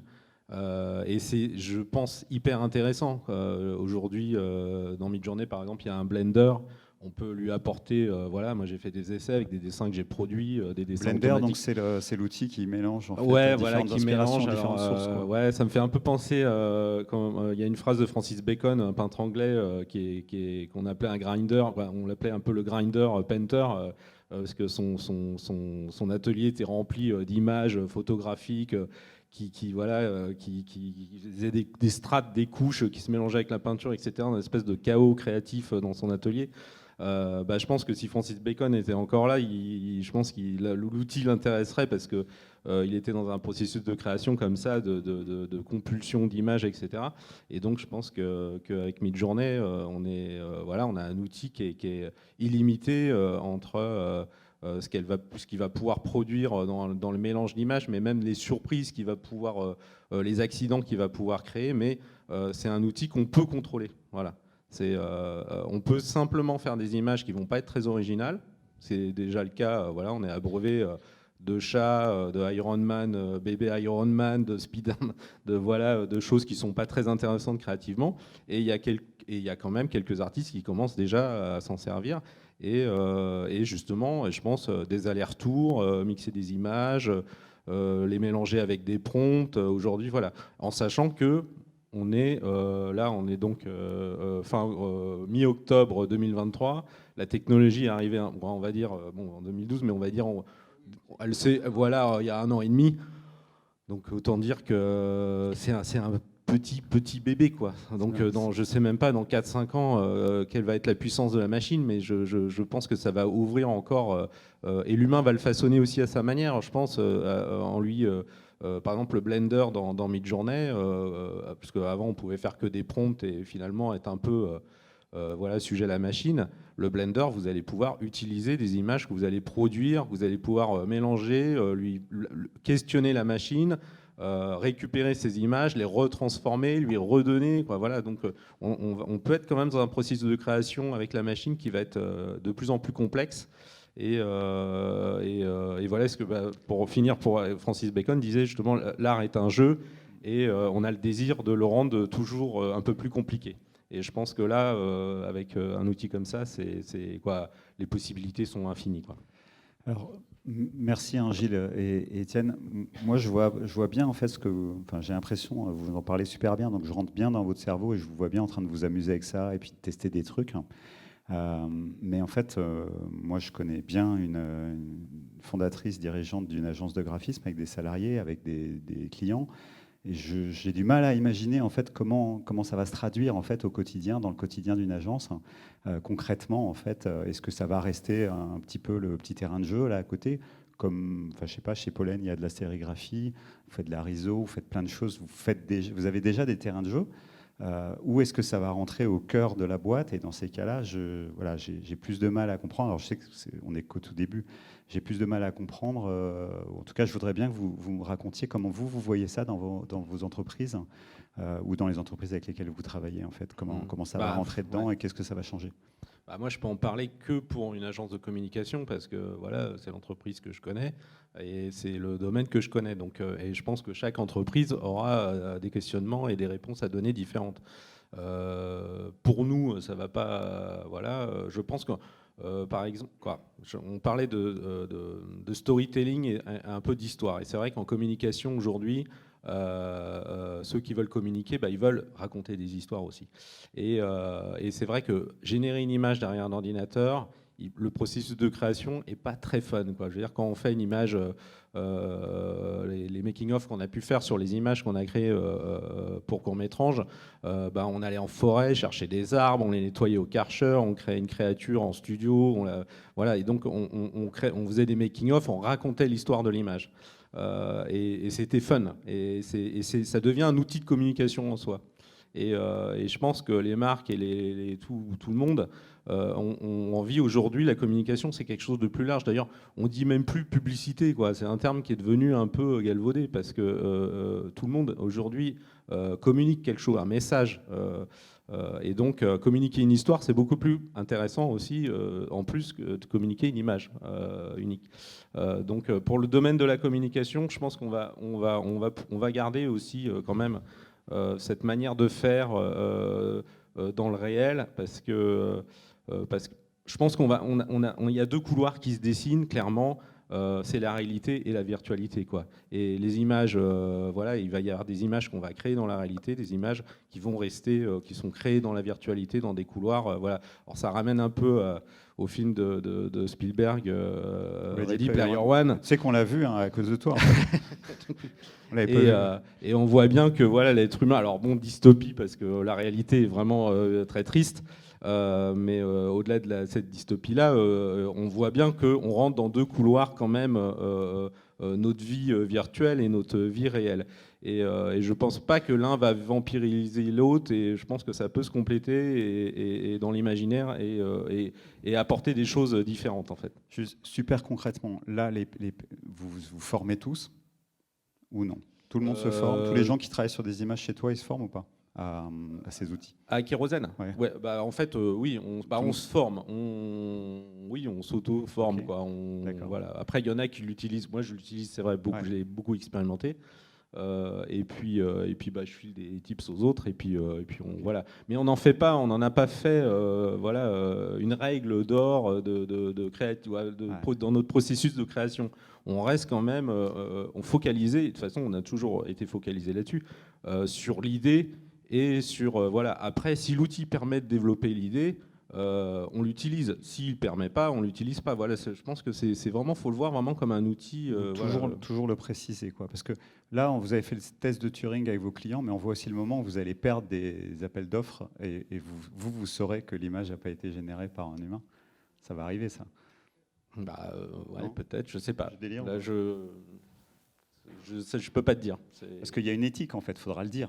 Il y a une éthique. Non, mais alors ça, j'ai envie de dire, la déontologie et l'éthique de chaque créateur, on a beaucoup parlé de plagiat. Voilà. Donc, si vous voulez devenir créateur et créer des choses, ayez des idées. Mais il vous suffira juste d'aller dans une bibliothèque, d'avoir un carnet, un crayon, avant de les développer voilà, avec d'autres outils.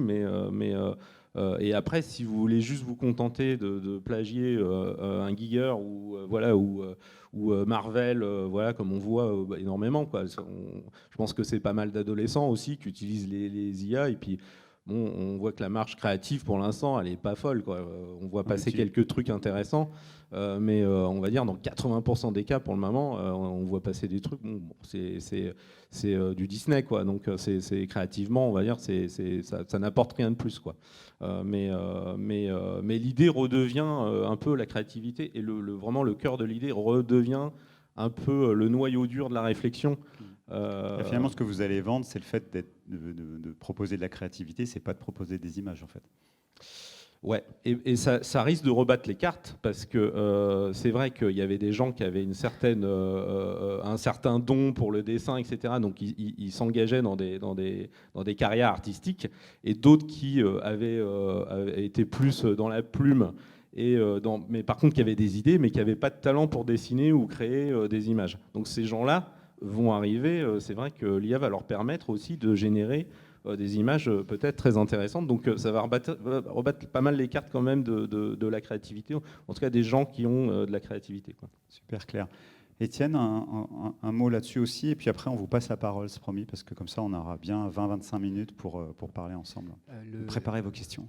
Ouais, alors juste comme ça, dans le domaine artistique, hein, il y a eu Marcel Duchamp, donc ça a été réglé, quoi. Ouais, enfin, toi, non, mais je pense qu'on a. Alors moi, en tant que graphiste, moi je suis pas artiste, je suis vraiment designer. 1925, c'est Voilà, ça. c'est en fait, ça a 100 ans. Donc en fait, un artiste actuellement contemporain, savoir si c'est lui qui a fait ou pas l'objet, c'est pas le problème. Voilà, c'est le discours, la position, enfin voilà, tout le discours autour. Alors ça peut être triste ou pas, ça dépend, mais en tout cas c'est plus un. D'ailleurs, on voit dans l'art contemporain, c'est pas une révolution. Il y a des gens qui l'utilisent, qui questionnent les IA, mais c'est pas un truc comme un illustrateur de BD ou de illustrateur xérique où là ça pose des vrais problèmes. Moi je vois deux trucs. Alors moi je vois dans l'outil, Adobe ils jouent bien leur jeu en ce moment, c'est-à-dire qu'ils vont intégrer les IA dans nos outils. Quoi. Voilà, moi ça y est. Enfin déjà on avait Shift F5. Hein. Alors pour les graphistes c'est pour les retouches photos de peau et compagnie, ça analysait le grain de la peau, ça corrigeait 2-3 trucs, c'était très bien. Puis ils vont l'intégrer complètement dans nos outils. Là, le détourage automatique, les petits. Maintenant, on peut faire dans Illustrator du vecteur aussi avec des IA. Donc, ça va devenir un. Moi j'ai vu travailler, quelqu'un il ne savait pas que c'était une IA. Ça, je dis, si, c'est une IA, ça, ce que tu es en train de faire. Parce que, voilà, oui, le correcteur de vos SMS, ouais. c'est. Non, mais même le correcteur orthographique, Siri. l'IA. Enfin, voilà, c'est pour ça que les scientifiques disent, mais ça fait 10 ans qu'on vous le dit. Enfin, toi, ils disent, mais ça fait 10 ans. En plus, ça existe depuis 2016 dans les laboratoires, tout ce qu'on voit là actuellement. Donc, voilà. Et après, par contre, moi, je trouve que, et d'ailleurs, on le voit dans les écoles d'art, je vois souvent, c'est le retour à l'artisanat, quoi. C'est-à-dire que tout d'un coup, je pense qu'il va y avoir une industrialisation de certaines images. Moi, j'ai vu des agences où l'idée, hein, d'ailleurs, la loi là, qui est en train de passer, je ne sais pas si tu as vu, c'est, ils pensent, et c'est déjà fait, je peux vous le dire, c'est des trucs où il n'y a plus d'intervention humaine. C'est qu'il n'y a plus d'humain dans la génération des images est automatisée pour les réseaux sociaux. Il n'y a plus, dans la chaîne, il n'y a plus du tout d'humain.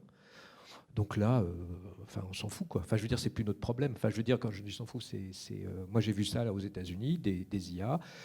Alors déjà, il y a des IA quand vous faites votre logo pour vendre des couches culottes, c'est savoir s'il y a 3 km/h là dans votre champ ici, est-ce que le logo est meilleur que celui-là. Alors là, c'est pas esthétique ni rien, c'est juste est-ce qu'au niveau de la perception, tu le vois mieux que l'autre.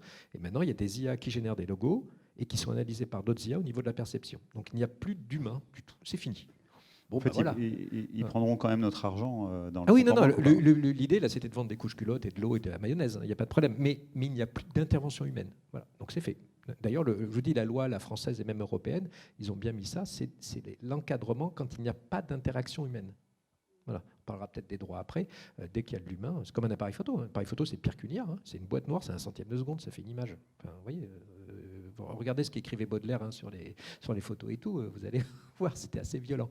Donc je pense qu'il va y avoir un retour justement au travail artisanal, alors qui peut être aidé par des IA ou pas. Moi, je fais plein de trucs en papier. Hein. Moi, j'adore. Moi, c'est le pop-up, le pliage et tout. Je m'éclate dessus. Maintenant, j'utilise un peu comme tu fais. Avec des images, tu dis, tiens, l'IA va pouvoir me pousser dans une direction, mais par contre, la finalité, ça sera un objet presque unique, découpé en papier, plié à la main et tout. Voilà. Et moi, je vois ça souvent dans l'artisanat et même dans l'industrie du luxe, où en fait, ça ne leur pose pas un problème majeur. Alors moi, je m'en sers beaucoup aussi pour faire des storyboards ou des moodboards, enfin en français, je suis désolé, en planche de style. Planche de tendance, ouais. Planche de tendance, ça vous permet d'aller très très vite, et moi j'aime bien, ça me permet d'aller me tromper très très vite. Là, je ne vais pas montrer, mais j'ai fait plein de typos avec de la mayonnaise, des typos avec de la crème fouettée. Voilà, un truc improbable. Voilà. Et si j'étais à faire en vrai, je dirais, bon, je vais faire avec de la typo avec la mayonnaise, mais bon, je vais passer 2 jours. Je ne sais même pas si ça va être drôle. Et à la fin, je vais dire, c'est nul. Et là, en fait, très très vite, au bout de d'une demi-heure, tu fais ouais, c'était rigolo, puis allez, c'est pas si bien que ça. Voilà. Mais par contre, des fois, il y a une ou deux étincelles qui disent ah ben là, cette erreur est intéressante, cet accident graphique est intéressant. Et puis après, là, l'idée, c'est que je le garde d'ailleurs. Parce que l'image est unique. Hein. Je ne sais pas si tu l'avais dit quand vous promptez, quand vous faites un texte, l'image que vous allez générer, si vous dites je veux un petit chat gentil, si vous le faites 1 milliard de fois, vous aurez 1 milliard de fois des images différentes. Ouais. Hein, parce que ça commence toujours par du bruit numérique, qui est toujours différent. Ce qu'on appelle le seed dans Midjourney, et dans tous les trucs, l'image est toujours différente au départ, et donc à la fin, c'est une image différente. Donc des fois, vous attrapez une image, vous faites ah, celle-là, comme une photo. C'est genre, oh, c'est celle-là que je veux. Voilà. Donc je pense qu'il va y avoir les deux extrêmes. Plus de graphistes. Il va y avoir des domaines, c'est fini. Honnêtement, si vous vendez je sais pas quoi, si vous faites designer de pots de yaourt, et c'est pas, j'en ai fait, hein, donc c'est pas un jugement de valeur. Mais là, il faut s'inquiéter. Voilà. Par contre, si vous faites de la céramique ou des trucs pour des festivals très précis ou des choses beaucoup plus pointues et personnalisées et uniques, là, a priori, il n'y a pas de souci. Et au contraire, je suis très positif, hein, votre travail aura encore plus de valeur. Par contre, il y a des domaines où, justement, quand ton client va dire « mais moi, je peux le faire aussi, ça ».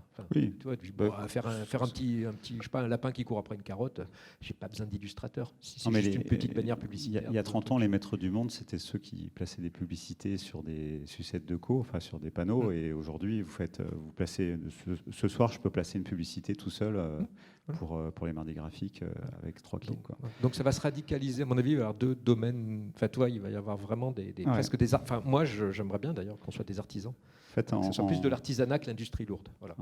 Ouais, on appelle ça l'effet alter, hein, c'est-à-dire le marché il va être des deux côtés, côté très très luxe, extrêmement perfectionné, côté très très rudimentaire, artisanal, et puis il ne faut pas être au milieu. Quoi. Mais c'est pas une conclusion, c'est pas du tout une conclusion. Merci en tout cas beaucoup.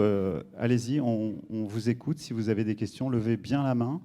Et on va essayer de prendre le plus de questions possible. Et donc moi je vais avoir un timer là pour les questions, pour prendre beaucoup de questions. Et puis après, donc, pour ceux qui veulent, on va boire un coup après. Donc vous pouvez... Alors Étienne, il va partir rapidement, donc vous pouvez l'accompagner jusqu'à la gare. Mais Gilles, tu restes un peu avec nous ? Ouais, Gilles, reste. Non, mais tu pars pas tout de suite. Enfin, 21h30, on a largement le temps de parler avec. Alors on vous écoute. Si vous pouvez juste dire qui vous êtes, juste pour la mise en contexte, nous on est un peu comme les modèles génératifs. Là. Ok, d'accord. Je m'appelle Johan, je suis freelance motion designer et j'ai une question pour Gilles Etienne. Oui. Je me demandais comment vous faites pour facturer avec les projets... Ah non moi c'est Gilles Astines. Oui. Comment La oui, personne de Kérosène, je suis désolé. Non, parce que Gilles Etienne, je me demandais du coup. Ah oui, c'est vrai. Oui. On va demander à Inia de nous fusionner. Pardon. Du coup, oui, je me demandais comment vous faisiez pour facturer avec l'IA, parce que je sais que moi, je facture souvent à la journée, mais là, on travaille pas sur une journée, on travaille sur quelques secondes ou quelques minutes, ou peut-être plusieurs heures si on fait plusieurs tests. Mais je me demandais si vous faisiez à la journée avec un forfait, voilà, même par exemple pour votre affiche de court-métrage notamment. Ouais. Alors pour court-métrage, en fait, on va parler économie, ça va être chiant un peu. L'agence, si tu veux, aujourd'hui on a 9 salariés, on est 11 personnes dans l'agence et en fait on a un seuil de rentabilité à la journée. Voilà. Donc en fait c'est sur du temps passé qu'on établit nos devis sur les projets. Donc on estime un certain temps passé sur les projets. Donc aujourd'hui le budget de court-métrage depuis 2008 en fait, on a travaillé à perte, c'est-à-dire qu'on a créé des images, ce que j'expliquais tout à l'heure, c'est des festivals comme ça qui, depuis 2008, se lancent et ont beaucoup de mal à gratter des subventions tous les ans un petit peu plus auprès de Rennes Métropole et de la mairie de Rennes. Donc, en fait, on leur a créé des images qui, pour nous, étaient vendues à perte. C'est-à-dire le temps qu'on y passait, je parlais tout à l'heure du processus de création sur certaines images. Les premières affiches de court-métrage, je ne sais pas si vous avez pu les voir, la première affiche, le poulpe, la glace poulpe, voilà, c'était créé avec de l'image banque, voilà, donc on avait l'idée et on a trouvé en fait dans l'image banque, voilà. Et ensuite à partir de 2000, je crois 2013, 2014, on a carrément, c'était des refs et là on a créé l'image, on a dû produire la matière photographique pour créer les images. Donc il y avait eu l'arbre qui marche, il y a eu la souris qui faisait ses expérimentations. Voilà. Donc toutes ces images, voilà, on faisait du repérage, on produisait les photos, on faisait du casting, du stylisme.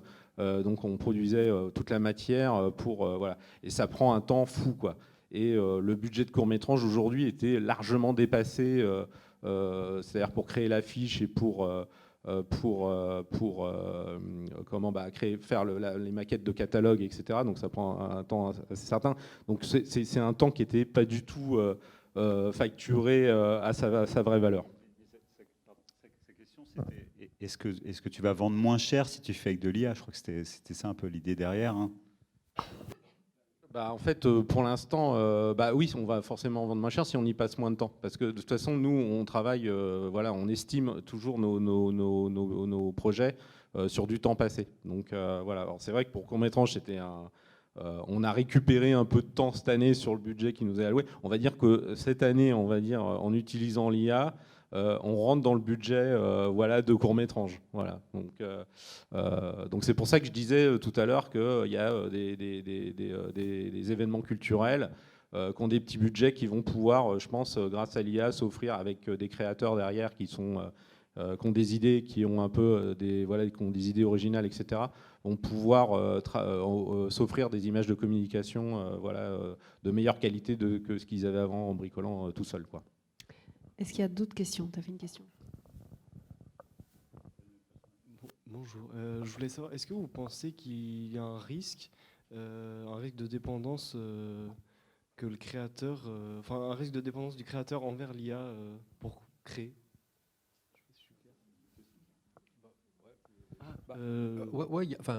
En tout cas, il y a un risque de facilité. Mais toi, tout d'un coup, si tu me demandes de faire une photo hyper réaliste de, je sais pas quoi, d'Iron Man, tu vois, tu dis, en fait, on en fait 50 là, dans la minute. Donc là, il y a une sorte de facilité à aller quelque part. Mais après, non. Après, quand tu as du recul et tout, c'est comme toi à l'arrivée de Photoshop. Moi, j'ai vu, moi, je vais passer de la photo compo à la typo. On a multiplié par 10 la rapidité. Donc c'était un outil qui te fait aller plus vite et plus loin, en fait. C'est surtout plus loin, en fait. Voilà. Donc non, je crois. Enfin, moi, en tout cas, je suis sevré largement. Non, mais ça y est, maintenant, je l'utilise avec parcimonie. C'est-à-dire qu'en gros, c'est 10% de mon travail. Moi, je dessine, je fais des croquis, je fais des photos. Enfin, toi, je bricole, quoi. Enfin, comme un graphiste. Mais par contre, je suis pas. Et puis tout d'un coup, l'IA arrive. Je dis voilà. Et puis après, je joue 1 heure avec. Et puis après, j'arrête. Voilà. Si je peux compléter, est-ce que vous pensez, à un moment donné, il y a un risque qu'on arrête d'enseigner certaines choses à l'école? Si on prend d'autres domaines, c'est arrivé, c'est-à-dire des outils généralisants, faisant gagner du temps, étant demandés même dans les fiches de poste, maîtrise de tels outils, on n'apprendrait plus à faire un certain nombre de choses. Alors, ça va être très biaisé lié à votre histoire et à votre âge, évidemment, mais est-ce que vous ne pensez pas que c'est un risque à un moment donné? C'est-à-dire que le métier, il se dissolve quelque part, quoi. Il y a moins de matière. Je pense que Étienne est mieux placé que moi pour répondre à cette question. Non, mais de toute façon, à chaque fois, on perd quelque chose. Par exemple, moi, en typographie, par exemple, je ne me rappelle plus de son nom, c'est pas grave, un grand designer, bref, qui m'a dit qu'il y avait vraiment Suisse années 50. Et une fois, j'étais avec lui, je l'ai aidé à faire une affiche, mais dans les années 90-2000. Je fais Illustrator et je fais un grand dégradé d'un coup, comme ça. Et là, il fait je fais, qu'est-ce qui se passe? Il me dit, mais vraiment, il faisait comme ça, il fait, qu'est-ce qui se passe? Mais il me dit, tu sais que moi, dans les années 50, quand j'ai fait l'école d'Ulm, ou je ne sais plus quelle école, un des premiers cours, c'était 1 semaine à 4 pattes de faire un dégradé parfait au crayon sur 5 mètres. Et là, il dit, je viens de te voir ça. Donc, mais il le disait en rigolant. Alors, il dit, c'est génial, les outils qu'on a actuellement. Par contre, il dit, je peux te dire que moi, j'avais une sensibilité au niveau du pourcentage de gris, quand ça fait 1 semaine que tu es à 4 pattes à faire ton dégradé. Voilà. Mais lui, il était très enthousiaste en disant, mais cet outil, c'est génial. Enfin, voilà. Mais voilà. Et donc, je pense qu'avec les IA, c'est pareil. Par exemple, si vous faites de la 3D, genre pour des effets spéciaux hyper réalistes, c'est pas un métier d'avenir. Parce que là, maintenant, alors pas pour la 3D industrielle, hein, pour faire des plans, pour faire des machines, mais par contre, la 3D hyper réaliste d'incruste pour les cascadeurs, pour les, enfin, tout ce que vous voulez, ça, je vous conseille pas de continuer là-dedans, parce que déjà, dans les boîtes d'effets spéciaux, c'est un métier, ils disent, en fait, on vient de tester avec les IA, je veux t'intégrer dans un film d'Iron Man et tout ça. Avant, c'était très compliqué. Non, mais c'était très compliqué faire ça. Il dit, maintenant, en fait, on a fait des tests, en fait, ça marche. Voilà. Donc tout d'un coup, il y a une partie du travail de ultra spécialiste qui va se décaler. Par contre, après, c'est plutôt l'œil.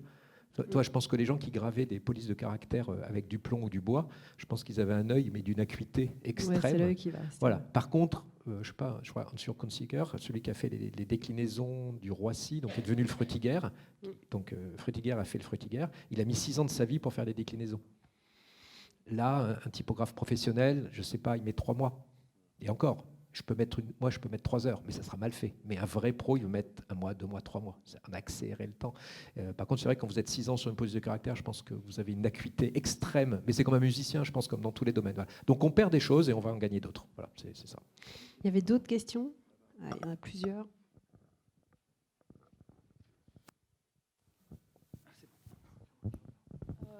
Dans le travail artistique, nous avons l'intensité et l'originalité. Dans le travail artistique, on a une dimension sensible, mais avec l'arrivée de l'intelligence artificielle, avec le travail fait par l'intelligence artificielle, est-ce qu'à votre avis, ça coupe cette dimension sensible? Merci. Non, je pense pas, mais c'est vrai qu'on tout à l'heure on parlait d'images. Je pense, c'est pour ça que moi dans mon esprit, je fais bien la distinction entre une image créée sur un ordinateur, une image numérique. Tu parlais de nuages, et c'est vrai que je ne sais pas si certains d'entre vous a déjà regardé une image mid-journée en décomposant les couches. C'est assez impressionnant, hein, le nuage, le site dont on parlait tout à l'heure, la façon dont la machine produit l'image, c'est vraiment un espèce de nuage de points, de pixels. Ça n'a rien à voir avec une photo numérique que vous allez voir en studio, etc. La façon, sa conception même est vraiment très différente. Et pour répondre à ta question par rapport à la sensibilité, je pense que et par rapport à l'image elle-même, c'est que alors ça va peut-être paraître un peu mystique ce que je vais dire, mais en fait, quand on produit une image manuellement, sur des couches de peinture, il y a une notion de temps aussi. Voilà, je pense qu'il y a une notion de temps. Quand vous allez travailler sur une peinture pendant 2 semaines, 3 semaines, 400 heures, etc., il y a une espèce d'énergie, vous dégagez une énergie pour créer cette image dans un processus de création qui n'a rien à voir avec produire une image sur un ordinateur. Il y a quelque chose de psychique qui se passe. C'est pour ça que je pense que tout le monde encore va aller voir la Joconde ou va aller voir les tableaux. Voilà. Et aujourd'hui, la peinture classique, les images qui vont être produites sur Internet, les peintures classiques ou même les peintures, toutes les peintures ou tous les objets, on va dire, artistiques qui ont été produits par l'être humain vont pas perdre de l'intérêt. Et au contraire, je pense qu'on va encore continuer à y voir cette attraction et cette énergie psychique qu'il y a dans ces peintures, dans ces objets qui ont été créés par... C'est ce que vous dites tous les deux, en fait. C'est-à-dire que vous dites tous les deux qu'il va y avoir d'un côté le virtuel et de l'autre côté le réel ou l'artisanat, et que les deux vont continuer d'exister en parallèle. Donc peut-être que le sensible sera plus à cet endroit-là, en fait. Et moi, j'avais noté aussi, quand on a préparé, tu insistais beaucoup, Laurence, sur le temps. C'est ce que tu viens de dire, c'est-à-dire il y a le temps de la maturation, il y a le temps de l'aller-retour, le temps humain, là, très humain, en fait. Et je crois que là, on en est vraiment dans une question de sensibilité. C'est-à-dire qu'il faut prendre le temps jusqu'au moment où vous le sentez. Vous sentez que ça y est, c'est ça. Ça prend du temps. Je pense qu'il y a beaucoup de créatifs ou de créateurs, je ne sais jamais comment on dit, de créatrices ici. Et cette notion de temps, elle est super importante. Donc ça va enlever ça. On est d'accord, je veux dire, c'est contre-intuitif. On va avoir quelque chose qui va aller trop vite pour qu'on puisse choisir, trop vite pour qu'on puisse même comprendre ce qui se passe. Et donc je pense que cette sensibilité, vous allez la retrouver en prenant le temps, en fait. Il y a encore une autre question. Du coup, moi, c'est Julie. Je suis designer graphique indépendante. Et du coup, moi, ma question, alors c'est une petite interrogation qui a été un peu évoquée par Laurence tout à l'heure. Et je serais curieuse d'avoir votre positionnement. C'est relatif aux droits d'auteur, et je ne sais même pas si vous pourrez vraiment y répondre. Mais parce que moi, j'ai essayé Midjourney aussi. Alors, c'est vrai que c'est ultra puissant, c'est assez incroyable. Mais je me posais la question de savoir quelles sont vraiment les données d'implémentation ou d'entraînement de ces IA. Où est-ce qu'elles vont puiser les images? Est-ce qu'il y a des images qui sont elles-mêmes soumises à droit d'auteur? Est-ce que ça pose pas une question éthique? Et en même temps, je ne peux pas m'empêcher de me dire que nous, en tant que créatifs, on fait aussi la démarche d'aller chercher de l'inspiration sur ce qui existe. Donc, est-ce que c'est pas similaire? Et du coup, est-ce que une création qui est conçue avec une IA peut être soumise à droit d'auteur? Et qui en est l'auteur? C'est des questions. Alors, moi, je vais être franc. Moi, je n'ai pas les réponses juridiques.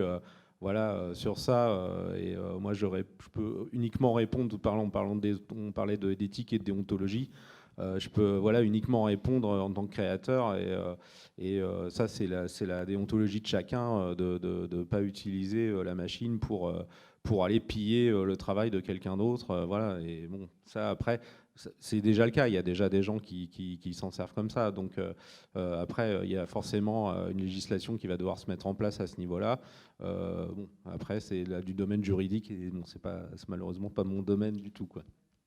Alors, là, je peux vous répondre un peu. Alors, je ne suis pas juriste, mais j'ai fait beaucoup de tables rondes avec des juristes et tout.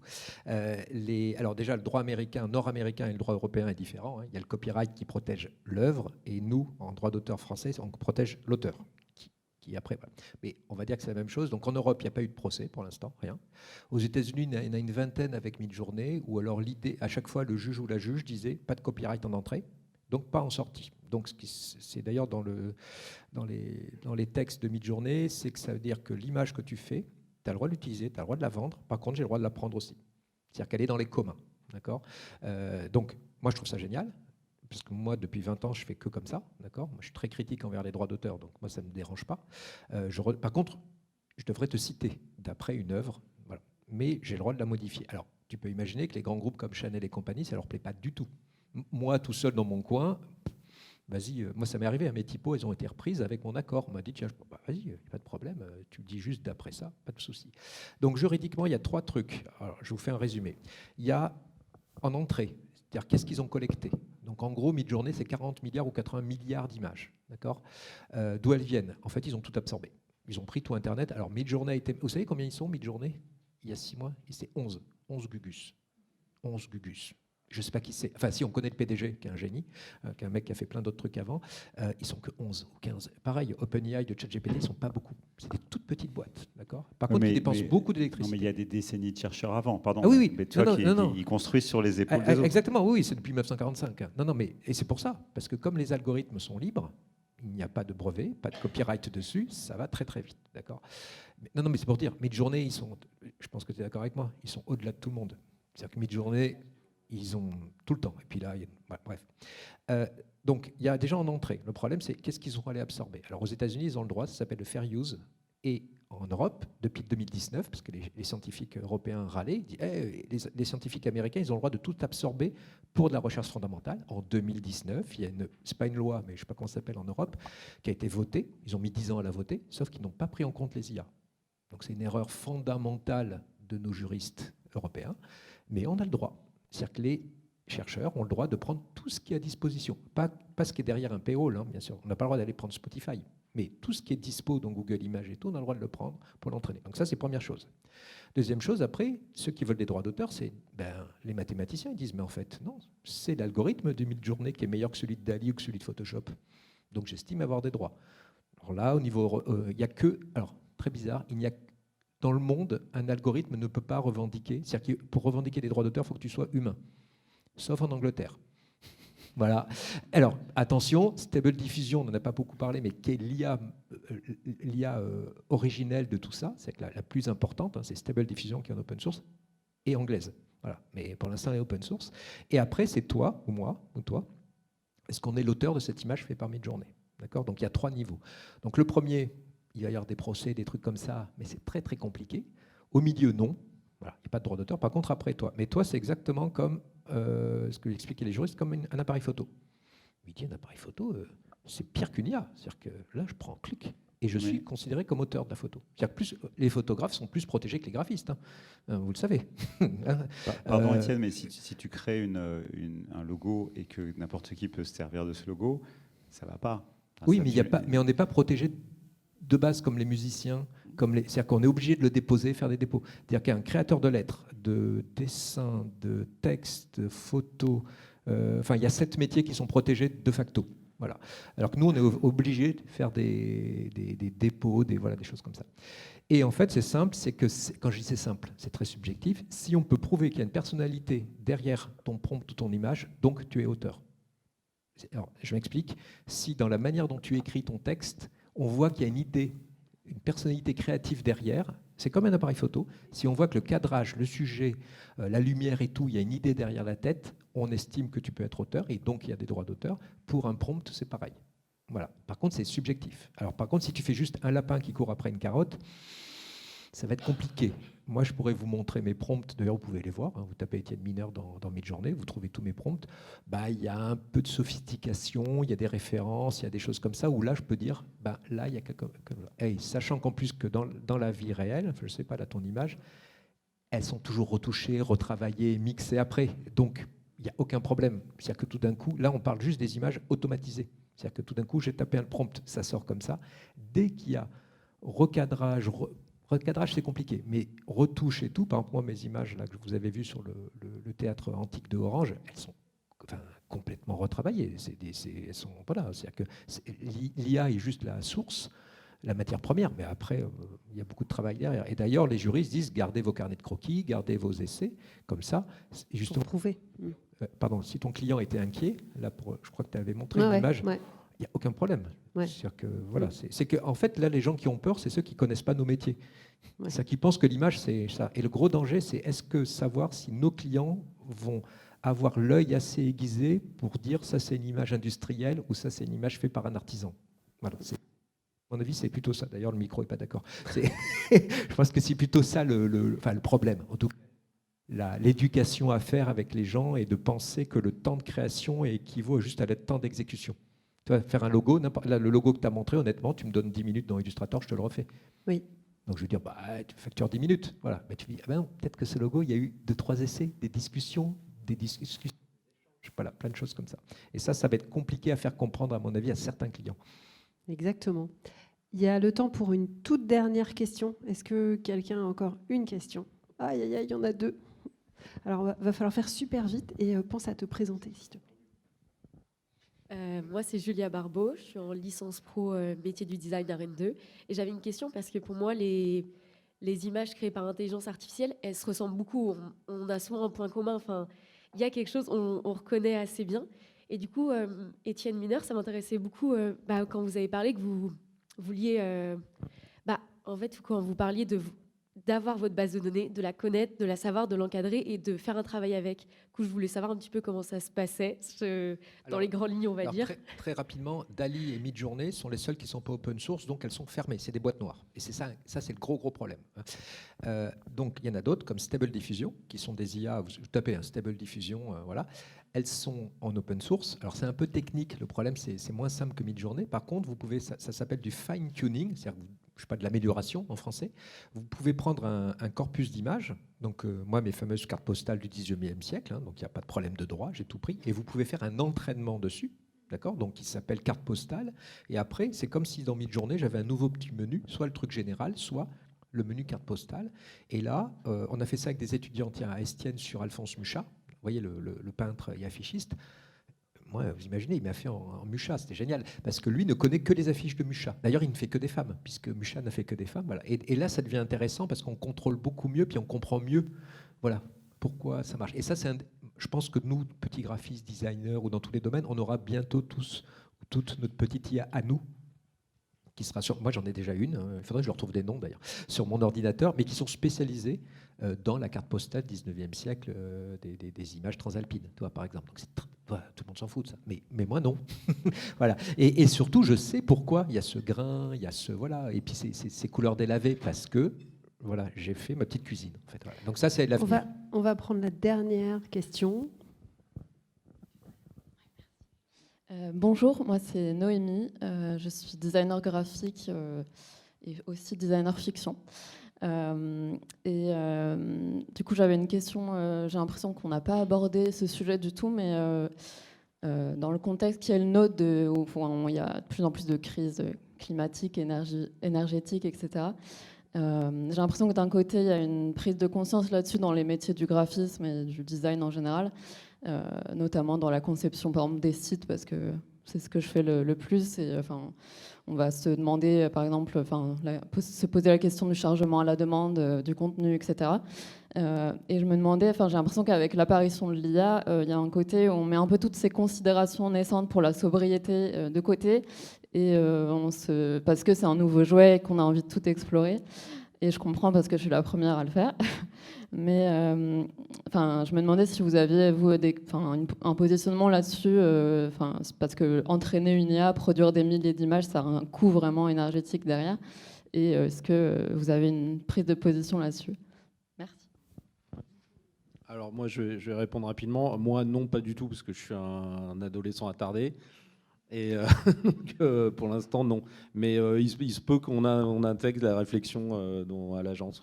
Ça serait évident, je pense. Voilà. Je pense que Stéphane a pas mal de choses à dire sur le sujet. Mais moi, voilà. Non, mais votre question est ultra pertinente. C'est juste fou. C'est-à-dire, d'un côté, on a fait ici, pour ceux qui étaient là, le sujet de l'éco-conception. Effectivement, on se dit qu'on va vers des sites noir et blanc avec tout un tas de contraintes, et c'est très bien. Et c'est une très bonne réflexion, très saine, et surtout sur le hardware, sur les appareils, pas les jeter, les faire durer, etc. Et à côté, on a Hold My Beer, quoi. On a des gens qui, je ne sais même plus les unités de GPU, de CPU, de processeurs, etc. Donc effectivement, c'est un sujet. On est en train de franchir une grosse marche aussi, donc ça va sans doute remplacer d'autres choses. C'était un peu le thème. Je ne vais pas essayer de faire une conclusion là-dessus, mais ça va remplacer d'autres choses. On va faire autrement aussi. Ça va peut-être remplacer énormément d'autres systèmes qui sont mal exploités. Mais pour l'instant, effectivement, cette marche, elle est énorme. Et apparemment, c'est pas du tout traité de la même manière et on n'en a pas conscience. Moi, j'ai juste je voudrais faire quelque chose d'un peu nouveau. Je voudrais juste faire quelque chose de nouveau. Un petit sondage en direct là tout de suite, mais je voudrais pas qu'il soit biaisé. Je voulais juste rajouter un truc là-dessus. Alors, ce qu'il faut comprendre, c'est que c'est l'entraînement qui coûte très cher. L'entraînement est monstrueux. Donc, c'est-à-dire que par exemple, Midjourney, la version 4 à la version 5, c'est 5 mois de calcul intensif pour gérer ça. Donc ça coûte énormément d'électricité. D'ailleurs, c'est ce qu'on paye, l'électricité. Juste pour vous dire, la version bêta de Photoshop, Adobe, ils ont dit, on a généré tous 3 milliards d'images, d'accord, sur leur serveur. Donc tout d'un coup, c'est lourd. Donc l'entraînement, c'est lourd. Par contre, le fait de faire une image, moi maintenant, j'ai une IA sur mon machine, c'est 10 secondes de mon PC, de mon Mac. Donc la génération, une fois que ça a été entraîné, c'est bon. Donc comme c'est entraîné pour des milliards de gens, enfin milliards, 150 millions de personnes, par exemple, Midjourney, c'est 50 millions de personnes tous les jours qui payent 10 € ou 30 €. Mais c'est l'entraînement qui coûte cher. Voilà. Donc c'est là où il va falloir trouver un bon levier, c'est-à-dire qu'à un moment donné, je ne sais pas, se mettre d'accord. Voilà, on lance un calcul là-dessus tous ensemble, et après, c'est un pot commun dans lequel tout le monde vient utiliser ces IA, parce que après, moi, ça marche sur mon téléphone. Ça ne dépense pas énormément. La création d'image, la création de l'image ne coûte pas très cher. Par contre, c'est de l'entraînement. Mais comme l'entraînement est commun pour tout le monde, voilà. Alors après, on va avoir les vrais calculs, parce que pour l'instant, personne ne donne les vrais chiffres. Et quand on sait que, juste pour finir, Microsoft a mis 10 ou 20 milliards dans ChatGPT, et c'est pas comme ça. C'est juste pour payer le prix des serveurs. Voilà. Donc, on est dans des échelles délirantes, quoi. Voilà. On change d'échelle. Merci beaucoup en tout cas, et je crois qu'on peut les applaudir. Merci.